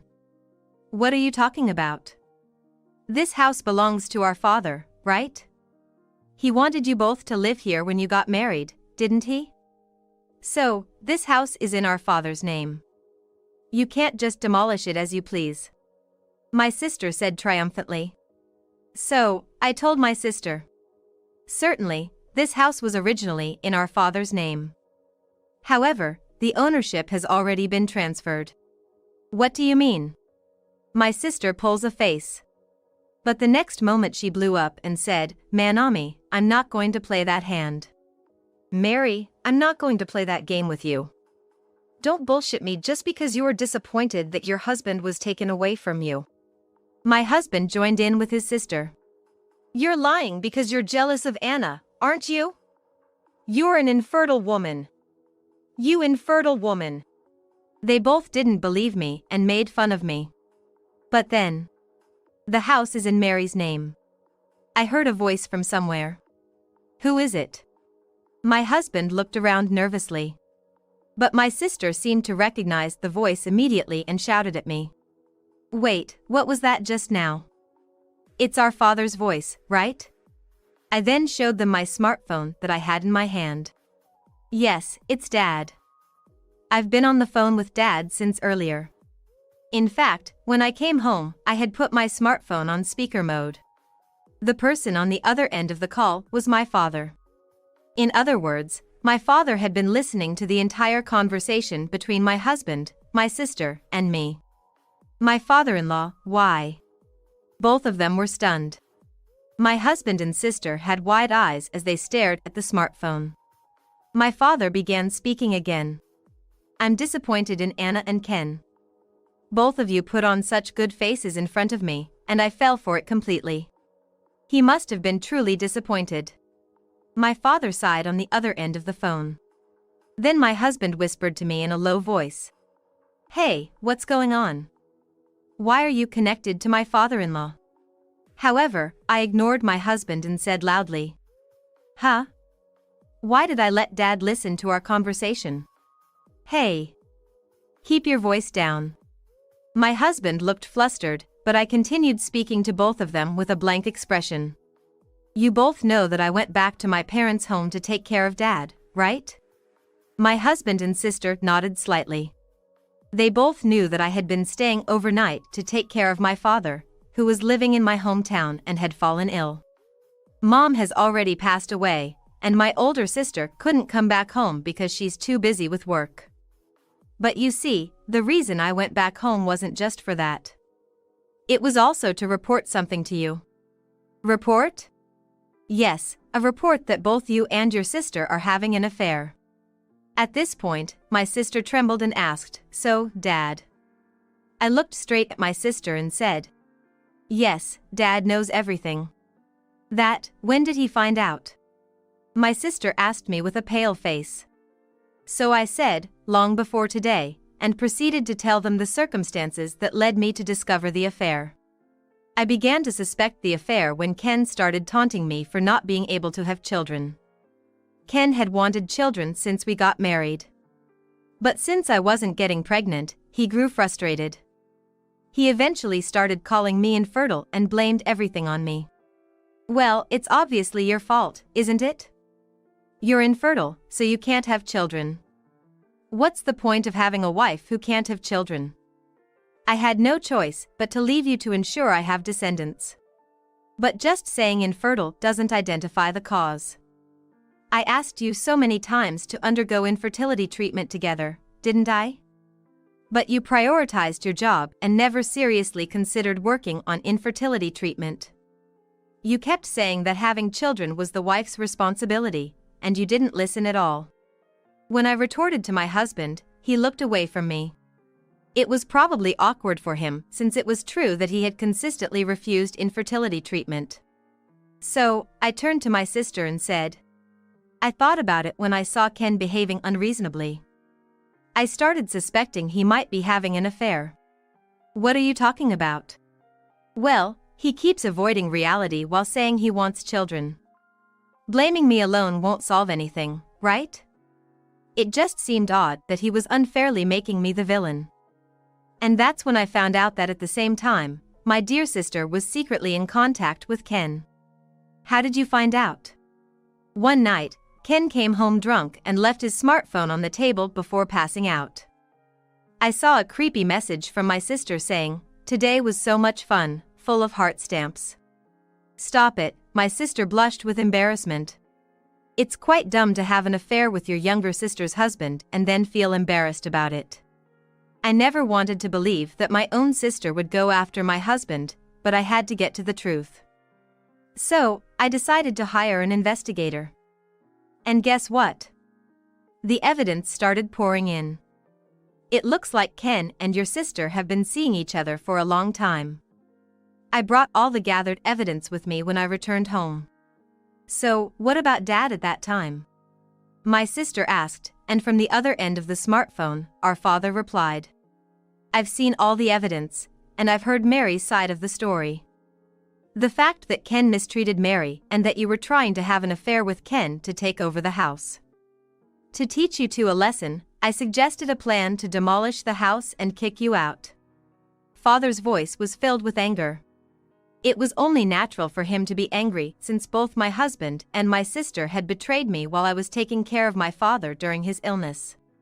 After being scolded by my father, the two of them looked awkwardly down. So, I thought they would reflect on their actions and apologize to my father. However, "But, father-in-law, isn't it still a wife's job to have children?" It seemed like my husband was an irredeemable scoundrel. Despite my father's furious anger, he shamelessly uttered those words. "I cheated because it's your fault, Mary. Your infertility is to blame. There's no point in staying married to a woman who can't have children. Neither Anna nor I are at fault." My father fell silent. He must have been utterly exasperated, scolding them so vigorously, only to hear me being blamed for everything. As for my sister, despite initially appearing remorseful when her affair was exposed, she quickly regained her confidence once she was back with my husband. "That's right. Mary, who can't have children, is at fault, so why make a fuss over a little affair? Besides, whether the mother is Mary or me, it doesn't make a difference to Dad when it comes to grandchildren." However, my father shouted, "That's not the issue. Your thinking is wrong. Apologize to Mary and separate immediately." Despite his escalating tone, my husband and sister remained unfazed. In fact, my husband showed no remorse and defiantly declared, "In that case, I'll divorce Mary. I don't need an infertile woman or this rundown house. Anna and I will live our lives together from now on." "Hey, Ken, planning to run away? Wait. Apologize to Mary properly." My father tried to stop my husband, but Ken just laughed heartily and disappeared into the living room with my sister. No matter how angry my father got, there was nothing he could do over the phone. Nevertheless, my father continued to speak to my husband through the speaker, but my husband ignored him, hastily packed his belongings, and left the house with my sister in no time. Left all alone, I slowly sank onto the living room sofa. The fatigue hit me like a wave as soon as I was by myself, and I couldn't bring myself to stand for a while. It was such a harsh experience to go through, especially after returning home after such a long time. I had expected this to happen, but losing my husband to my own sister was still a shock. Are you okay, Mary? My father asked with concern. Right, I was still on the phone with my father. I quickly picked up my smartphone and put on a smile, saying, "I'm okay, Dad." I'm sorry, I couldn't do more to help, Mary. My father sincerely apologized to me. It's okay, Dad. You've been a great support. Thank you so much. I had nothing but gratitude for my father. Despite being in poor health himself, he had stood up for me. Then I told my father, "Don't worry, Dad. Ken and my sister will definitely regret this." I was confident in this, not just putting on a brave face. That's because I held a certain fact that they didn't know. 1 month later, the divorce was successfully finalized, and I claimed alimony from my ex-husband and sister. My ex-husband was full of complaints until the end, saying, "It's your fault for being infertile," but since the fact of his affair remained unchanged, he reluctantly agreed to pay the alimony. My sister, too, initially hesitated, saying, "I've never heard of claiming alimony from family," but it seemed she was eager to marry Ken as soon as possible, so she paid the alimony in a lump sum. Afterward, my ex-husband and sister rented an apartment and moved. The house they rented seemed too spacious for just the two of them, but it appeared they chose a property with many rooms, perhaps in anticipation of having children soon. I went ahead with the plan to demolish the house my father had given me and moved to a nearby apartment. The vacant land was transformed into a paid parking lot, providing me with a small but steady source of income. For some time after that, I lived calmly without any contact with the two of them. However, several years later, I would unexpectedly cross paths with them again. It happened in the waiting room of a maternity clinic during my first visit. To my surprise, I encountered my ex-husband and sister there. They seemed as close as ever, holding hands while sitting together. I didn't want to get involved with them any more than necessary, so my initial intention was to ignore them. After completing the reception process, I sat in a distant chair, deliberately averting my gaze. However, it appeared that my ex-husband noticed me sooner than I anticipated, and he began to approach me. "Oh, look who it is, Mary," my ex-husband said in a tone that clearly indicated he was trying to tease me. "It's been a while," I replied curtly. I intended to leave the place promptly, but my ex-husband grabbed my shoulder and continued to speak. "Hey, Mary, what brings you to the maternity clinic? Meeting here of all places is quite a coincidence. I bet an infertile woman like you is still single, right? Isn't he such an insensitive man? Even though he's my ex-husband, I can't help but feel embarrassed that I know someone so rude." I tried to shake off my ex-husband's hand and get up. But my sister was in front of me, blocking my way. "You think Mary could get married? After all, this child is ugly." My sister also sided with my ex-husband and mocked me.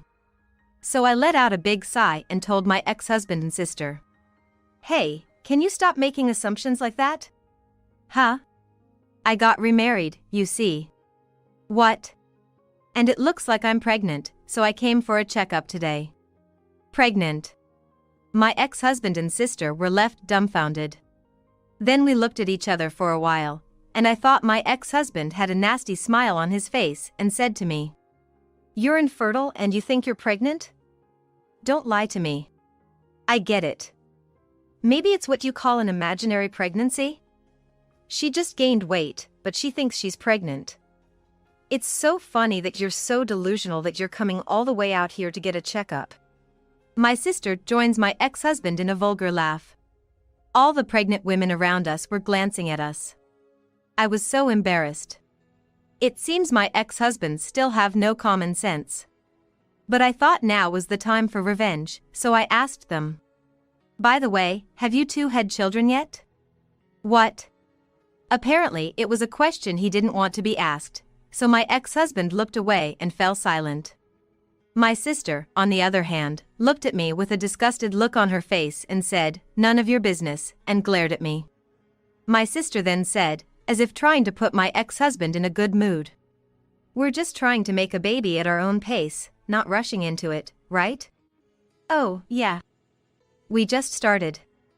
So far, we've just been taking our time as a couple."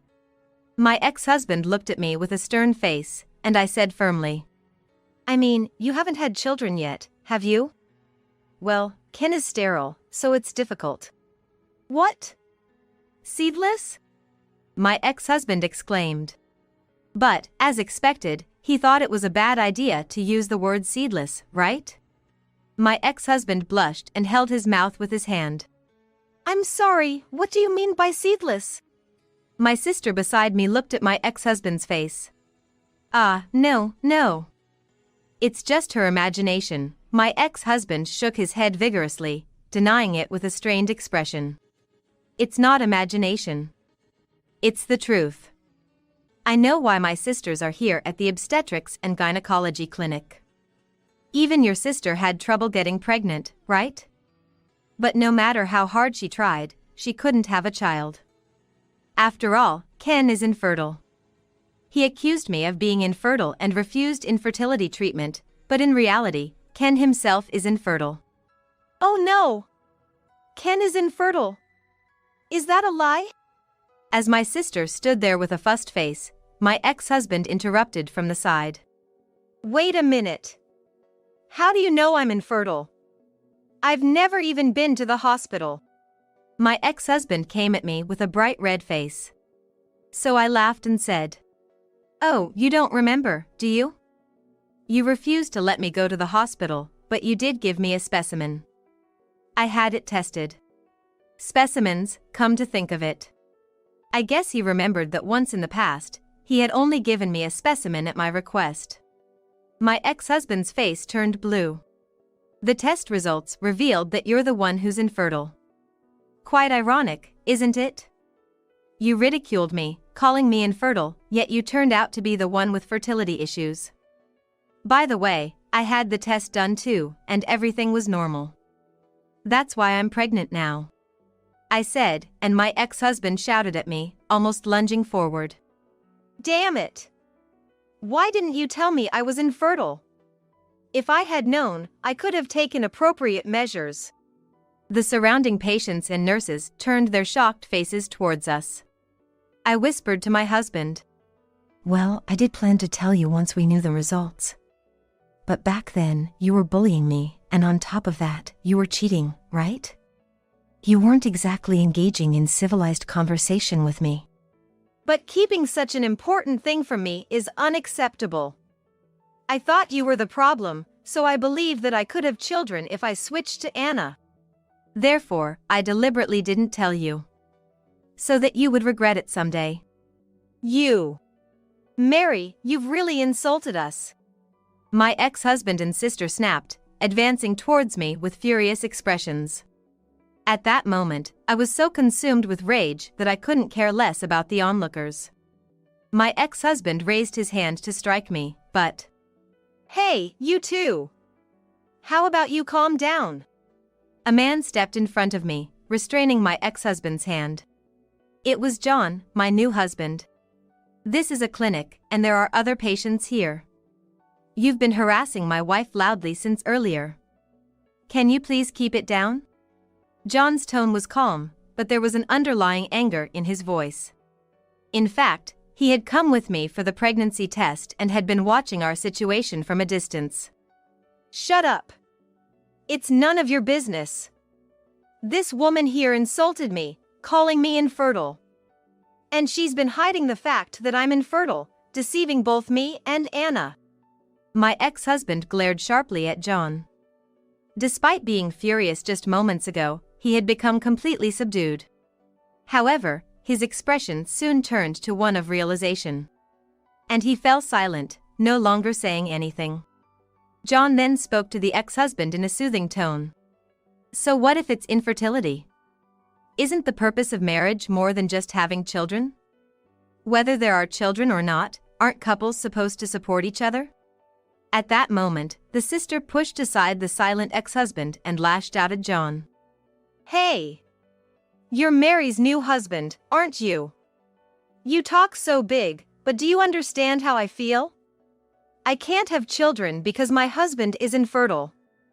Do you understand that? You're getting all high and mighty just because you have children. But you'll regret it later.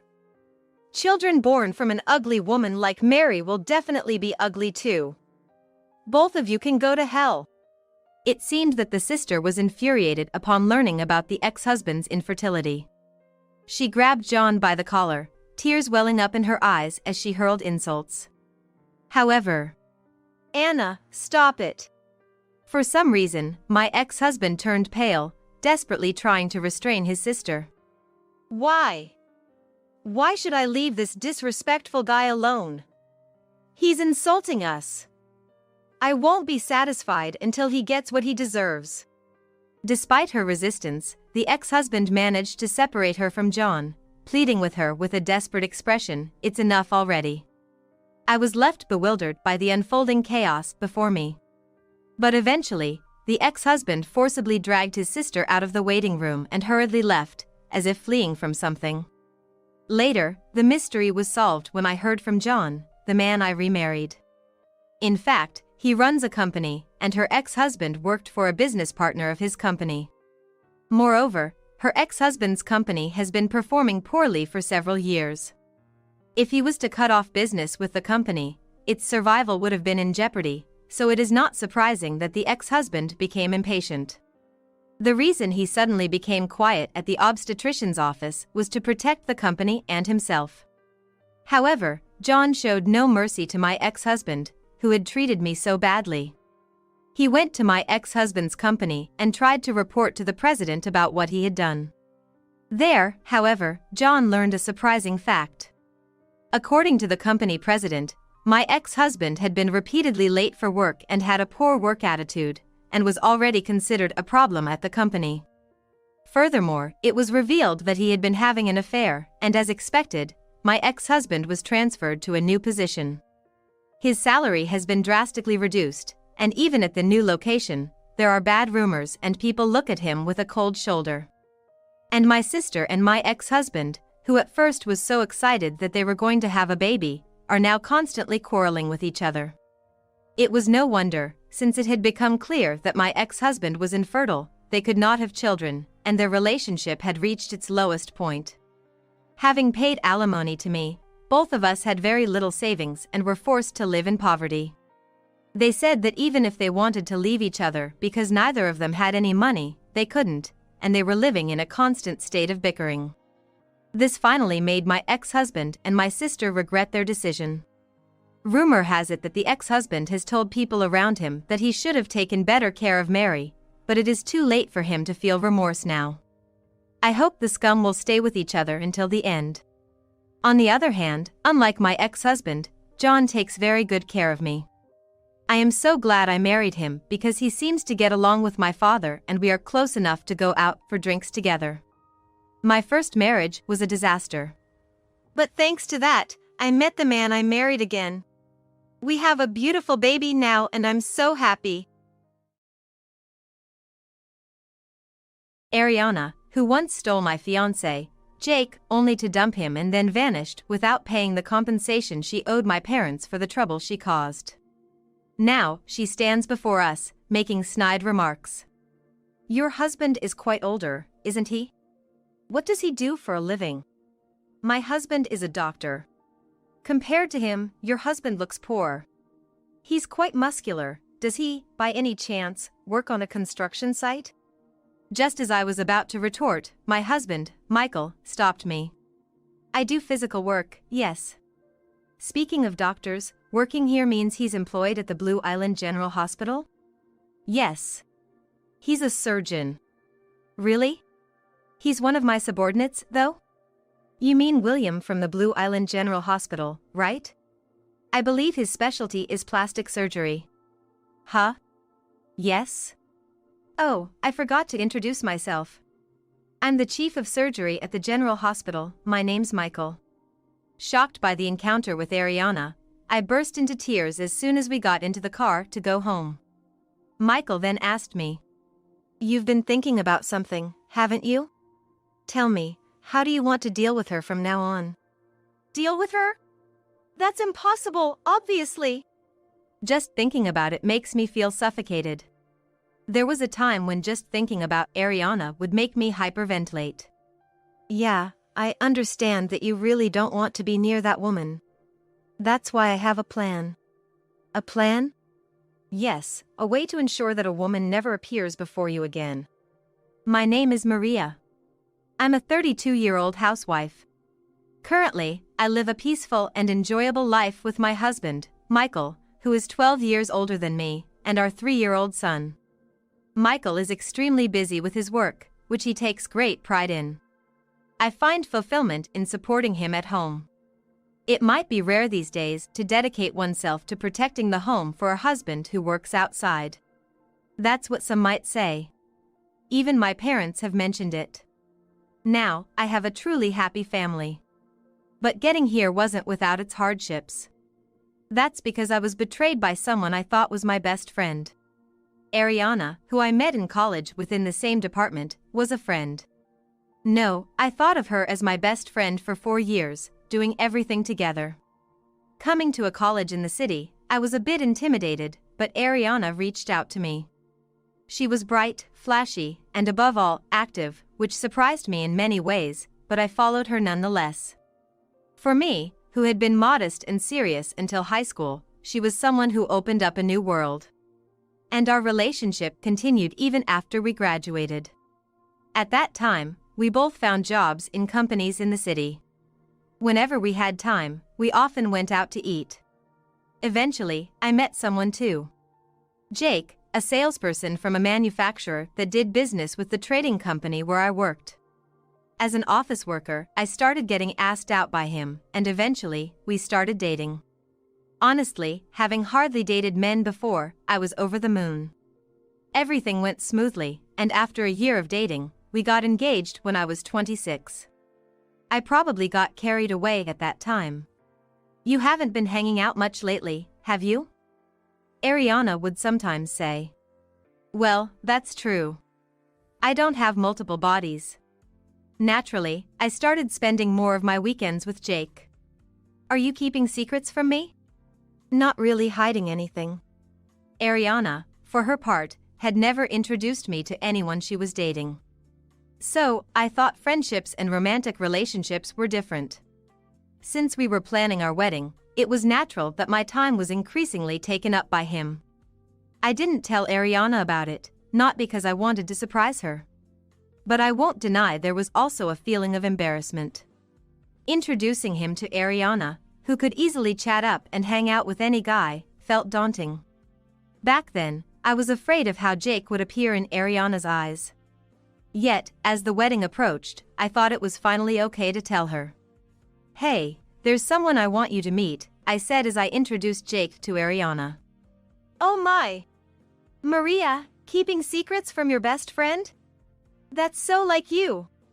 Ariana patted my back with a beaming smile. But that turned out to be a mistake. When the wedding reservation and preparations were nearly finalized, Jake suddenly came to my parents' house and said, I'm sorry. I can't marry you. When I asked why, he said, Ariana is pregnant. I couldn't comprehend what he was saying at first. After that, it was a mess. Was Ariana really pregnant? At that point, it didn't matter anymore. He called off the engagement when the wedding was just around the corner. I'm so sorry. In my stunned silence, my dad, half furious, berated and even hit him while he was apologizing. It could have gotten worse if my mom hadn't stopped him. The wedding was canceled. While I was incapable of doing anything, my outraged parents demanded he pay the full cancellation fee and compensation for what he did to their only daughter. They also demanded compensation from Ariana. He admitted his fault and seemed to pay what he owed, apologizing sincerely. I say seemed because my memory of that time isn't very clear. I was in shock, likely in denial about reality. So, I found out later that Ariana had skipped town without apologizing or paying any compensation. It turns out she wasn't actually pregnant, according to a letter she left behind. The lie and her fleeing devastated me again. What was she thinking? Ariana's parents were furious as well. When this rumor spread among our college friends, I heard another shocking thing.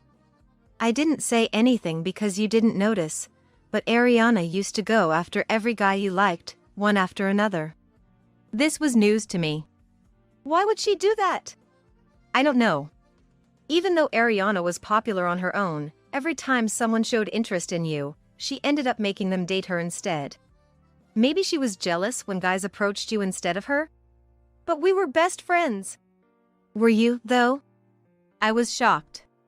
Back then, it seemed more like you were following Ariana around, and everyone thought she saw you that way too.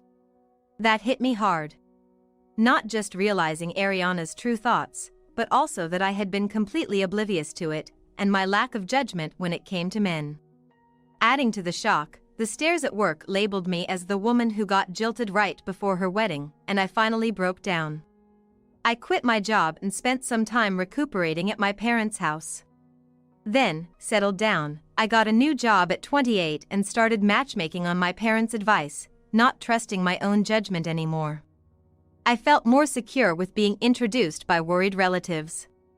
Among them, I met Michael, a man 12 years my senior. He was too busy with work to even think about women, and by the time he realized, he was already this age.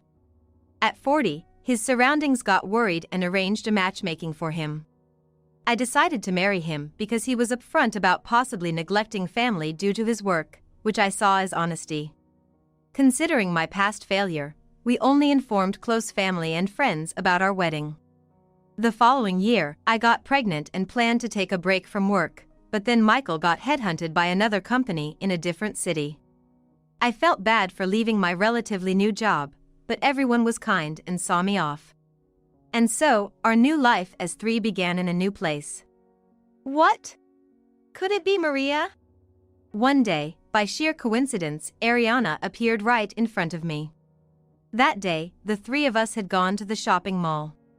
Our target for the day was the home improvement tools. Since moving here, we've been gradually working on our new home's interior ourselves. DIY has always been a hobby of mine. Michael's new job is a higher position than before, and it comes with less irregular hours. So, now he sometimes helps me with shopping for heavy items. Well, right now, he's carrying our son, Sean, on his shoulders, but what are the odds in this mall? Ariana? Long time no see. Wow, you got married. Yeah, but Ariana, you're in this town? Yep. Moved here for my husband's job. Wow, so this is your current husband? Ariana looked at us over. Then to Michael, she snidely said, quite older, isn't he? Michael casually responded, yeah, got a bit too caught up in work. Maria's friend, right? Yes, Ariana. And you're all about work, huh? What do you do? Ariana, isn't that a bit abrupt? Oh, Maria, are you still mad about it? It's not that. My husband's a doctor. Compared to him, your husband looks poor. He's got quite the muscles, though. Does he, by any chance, work in construction? Judging by appearances alone. That way of speaking. But before I could argue back, Michael stopped me. I do. Speaking of doctors, does he work at Blue Island General Hospital? Yes. He's a surgeon. Really? He's one of my subordinates, though? Huh? You mean William from Blue Island General Hospital, right? Yeah. Oh, right. Sorry for the late introduction. I'm the chief of surgery at the hospital, Michael. Michael, as in the one who was eagerly headhunted last year? What a coincidence. Michael smiled gently. Yes. Suddenly, Ariana's attitude changed. Thinking back, this had happened before. I just hadn't noticed. Oh, my apologies. I didn't realize it because of your casual attire. No worries, casual clothes are just that. I clenched the hem of Michael's work clothes he was wearing at the time. What's wrong, Maria? Let's head back. Are you sure? She's an old friend, right? Yeah. There's so much I want to talk about. Let's go. Okay then. Sorry, maybe some other time. Sure, love to. Ariana's cheerful voice irked me. What's wrong? You look pale, and your pulse is racing. While saying this, we went back to the car, and as Michael put Sean in his child seat, he checked my temperature and pulse. No more, I never want to see Ariana again. I don't want to. He gently patted my trembling shoulder. If you don't want to see her, that's fine, but can you tell me why later? I just nodded silently. That night, after putting Sean to bed, I told Michael everything that had happened. I see, so that's it. I knew you had been cheated on by your fiance right before the wedding, but I didn't know she was the woman. You knew? I figured something sad had happened. I nodded silently, several times. Yes. It's not just that. It's always been. Tears of frustration won't stop falling from my eyes. It's always like this. I realize something after it happens. I've always hated Ariana. If that's the case, she's really toxic. And it seems like she has an unhealthy obsession with you. With me? Yeah. Isn't it obvious? Luring away anyone who gets close to you only to discard them. What does she think of these men to her, huh? That's true, but even with your former fiancé, it turns out he's not married now, if he was supposed to be with William. That's indeed the case. And about William, or rather. Michael suddenly looked thoughtful. What's wrong? Ariana's husband is. I was just thinking. Tell me, Maria, how do you want to deal with her going forward? Deal with her? That's impossible, obviously. Just thinking about it makes me feel suffocated. There was a time when just thinking about Ariana would make me hyperventilate. It's okay, it's okay. I'm sorry. Yeah, I understand you really don't want to be near that woman. That's why I have a plan. A plan? Yes, a way to ensure that a woman never appears before you again. And then, Michael smiled gently again. Ah, that's right, this man, though he seems calm, takes action when it's necessary. 2 weeks later. In the evening while preparing dinner and waiting for Michael to come home, Mom, Grandpa and Grandma. Suddenly, Sean pointed out the window. Right after that, the doorbell rang. Indeed. It was my parents. I hurried to welcome them in. Their home is several states away. It takes hours by car. What's going on? Yeah, Michael called us. He said it was urgent, so we're here to watch the house. House sitting? Haven't you heard? I quickly sent a message to Michael. Immediately, I received a reply, so your parents have arrived. Come here now. And bring your earphones, along with the URL of a certain restaurant. I don't know what's going on, but it looks like I have to go out now. Unusual for Michael. I was in the middle of cooking dinner. That's okay, we'll finish up. Let's make it our dinner. Wondering what was going on, I started to get ready to leave. By the way, Maria, we saw that girl's parents at the rest area on the way here. My mom mentioned, as if remembering something. That girl? That girl. Ah, just thinking about it irks me, that. Ariana? I don't even want to say her name. But what could it be about? I hadn't told my parents that Ariana was living in this area. Given how down I was at that time, my mom's worry was tremendous. And her tirade against Ariana's parents was fierce. Honestly, I never thought my mom could get so angry. Because of that past, I thought mentioning Ariana over the phone would complicate things. I'll be going then. I got into the car and headed to the restaurant Michael had specified. It was a cozy, nice-looking restaurant. According to the restaurant's website in the URL, the dinner seemed moderately priced. I wondered if Michael was waiting here for me. As I got out of the car, noticing a few other vehicles parked as the evening gradually darkened, another message popped up on my phone. Put on your earphones and come inside. Curious, I entered the restaurant where a waiter guided me to a two-person table. A man sat alone at the next table over. A drink in front of him, elbows on the table, hands covering his mouth. Exuding an unapproachable aura with his sunglasses and all-black attire. I'm waiting for someone. I began to tell the waiter to bring water and suggested the menu. He subtly gestured towards a seat across the room.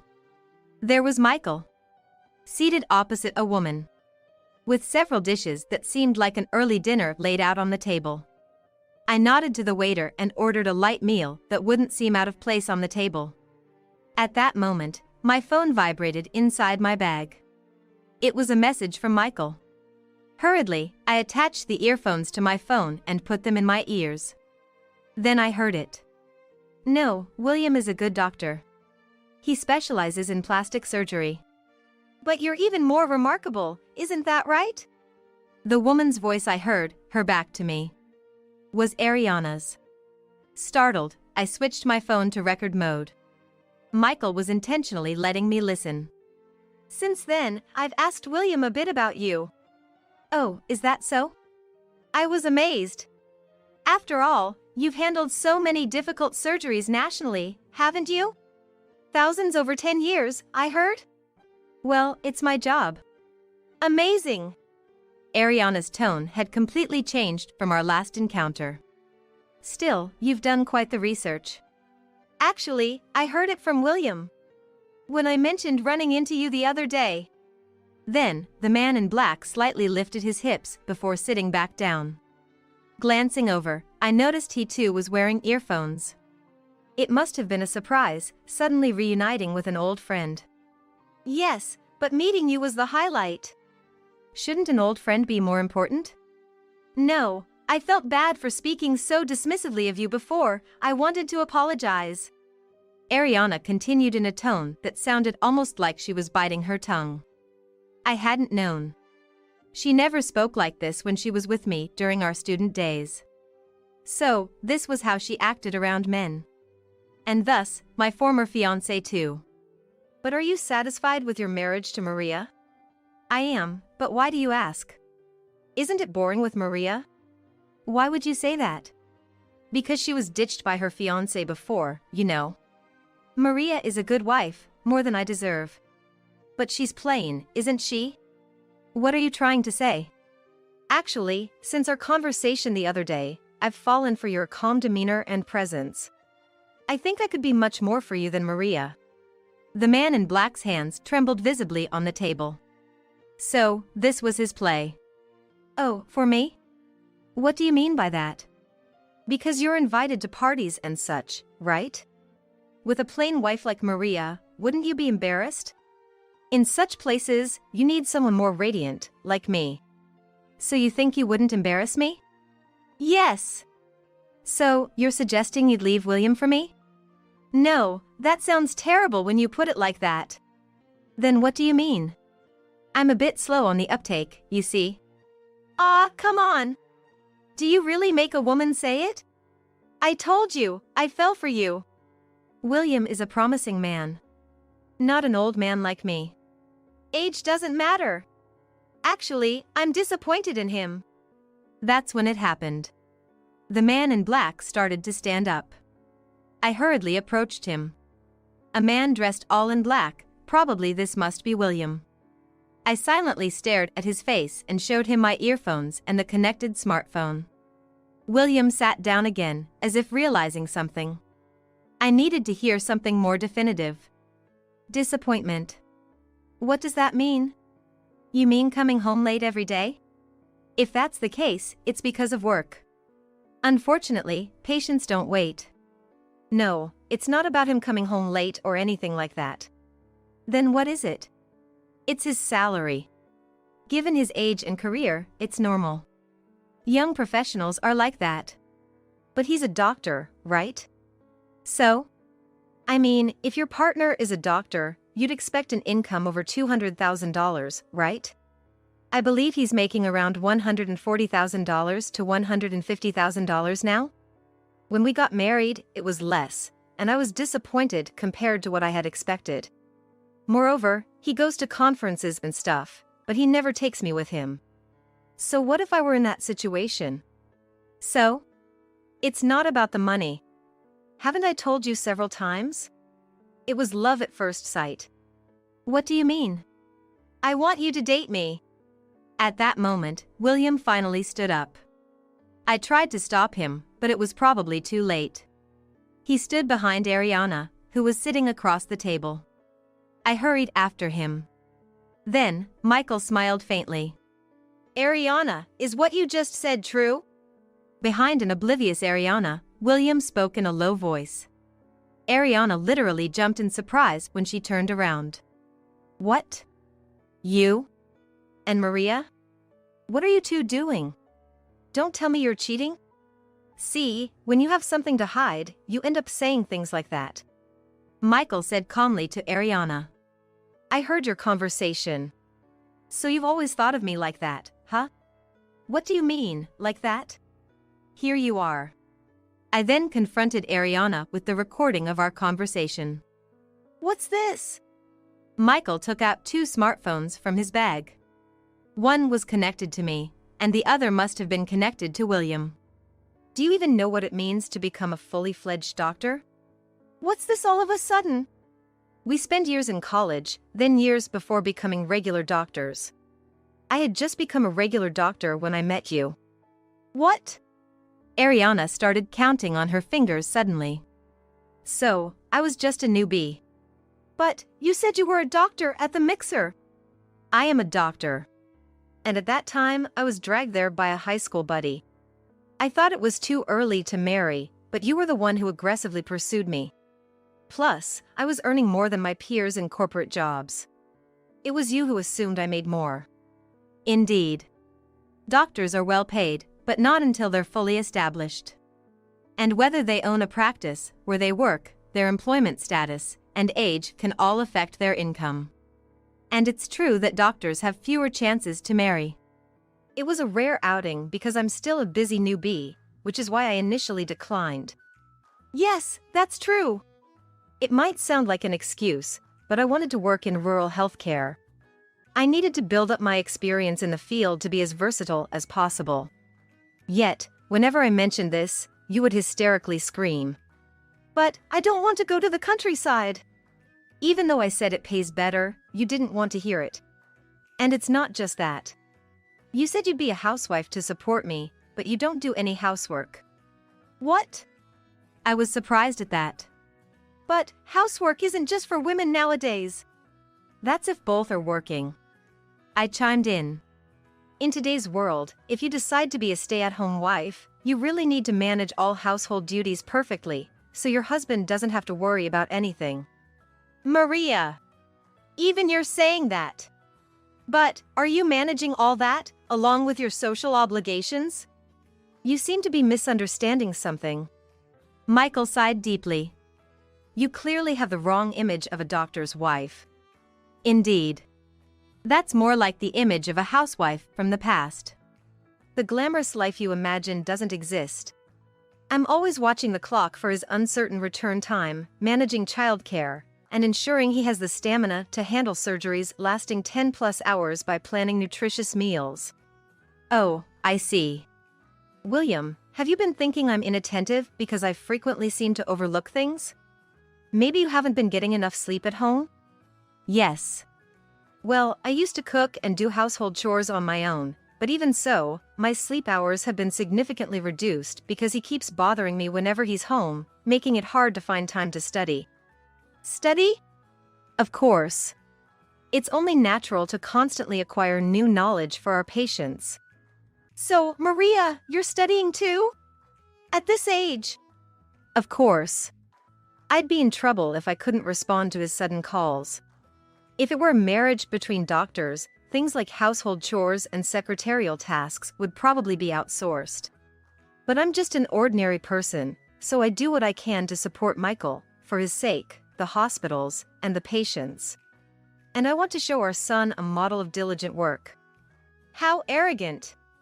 Say what you will. I'm not the person I used to be. That's right.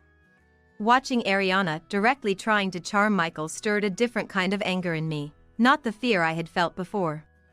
Ariana, unable to counter my arguments, remained silent, possibly out of frustration. Then, William interjected firmly. Ariana, I've decided to leave you. We're getting a divorce. What? What are you talking about? Being with you, I can't become the doctor I aim to be. And let me ask again, are you willing to follow me to rural areas? No, I can't go to such places. I see. But I want to go. That's why I can no longer be swayed by you. Ariana's face froze.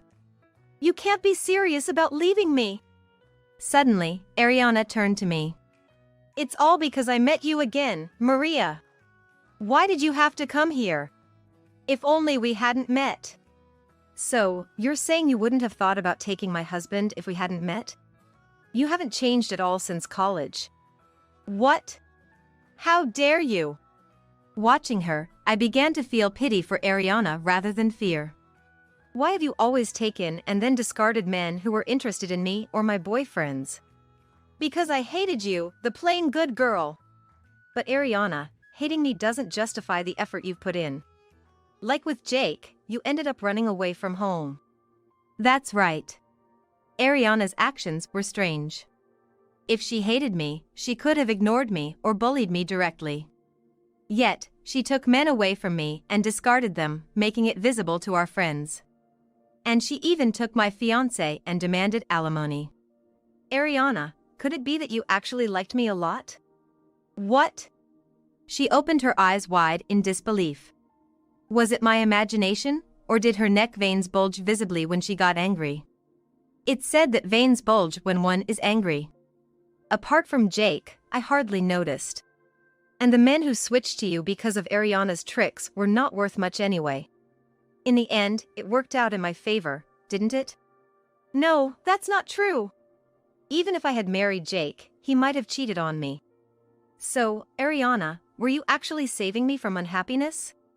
What? Ariana's gaze wandered. Didn't you realize? That can't be. I'm sorry, but I'll forget about you from now on. No, that's a lie. As she said that, Ariana suddenly collapsed in front of us, clutching her chest.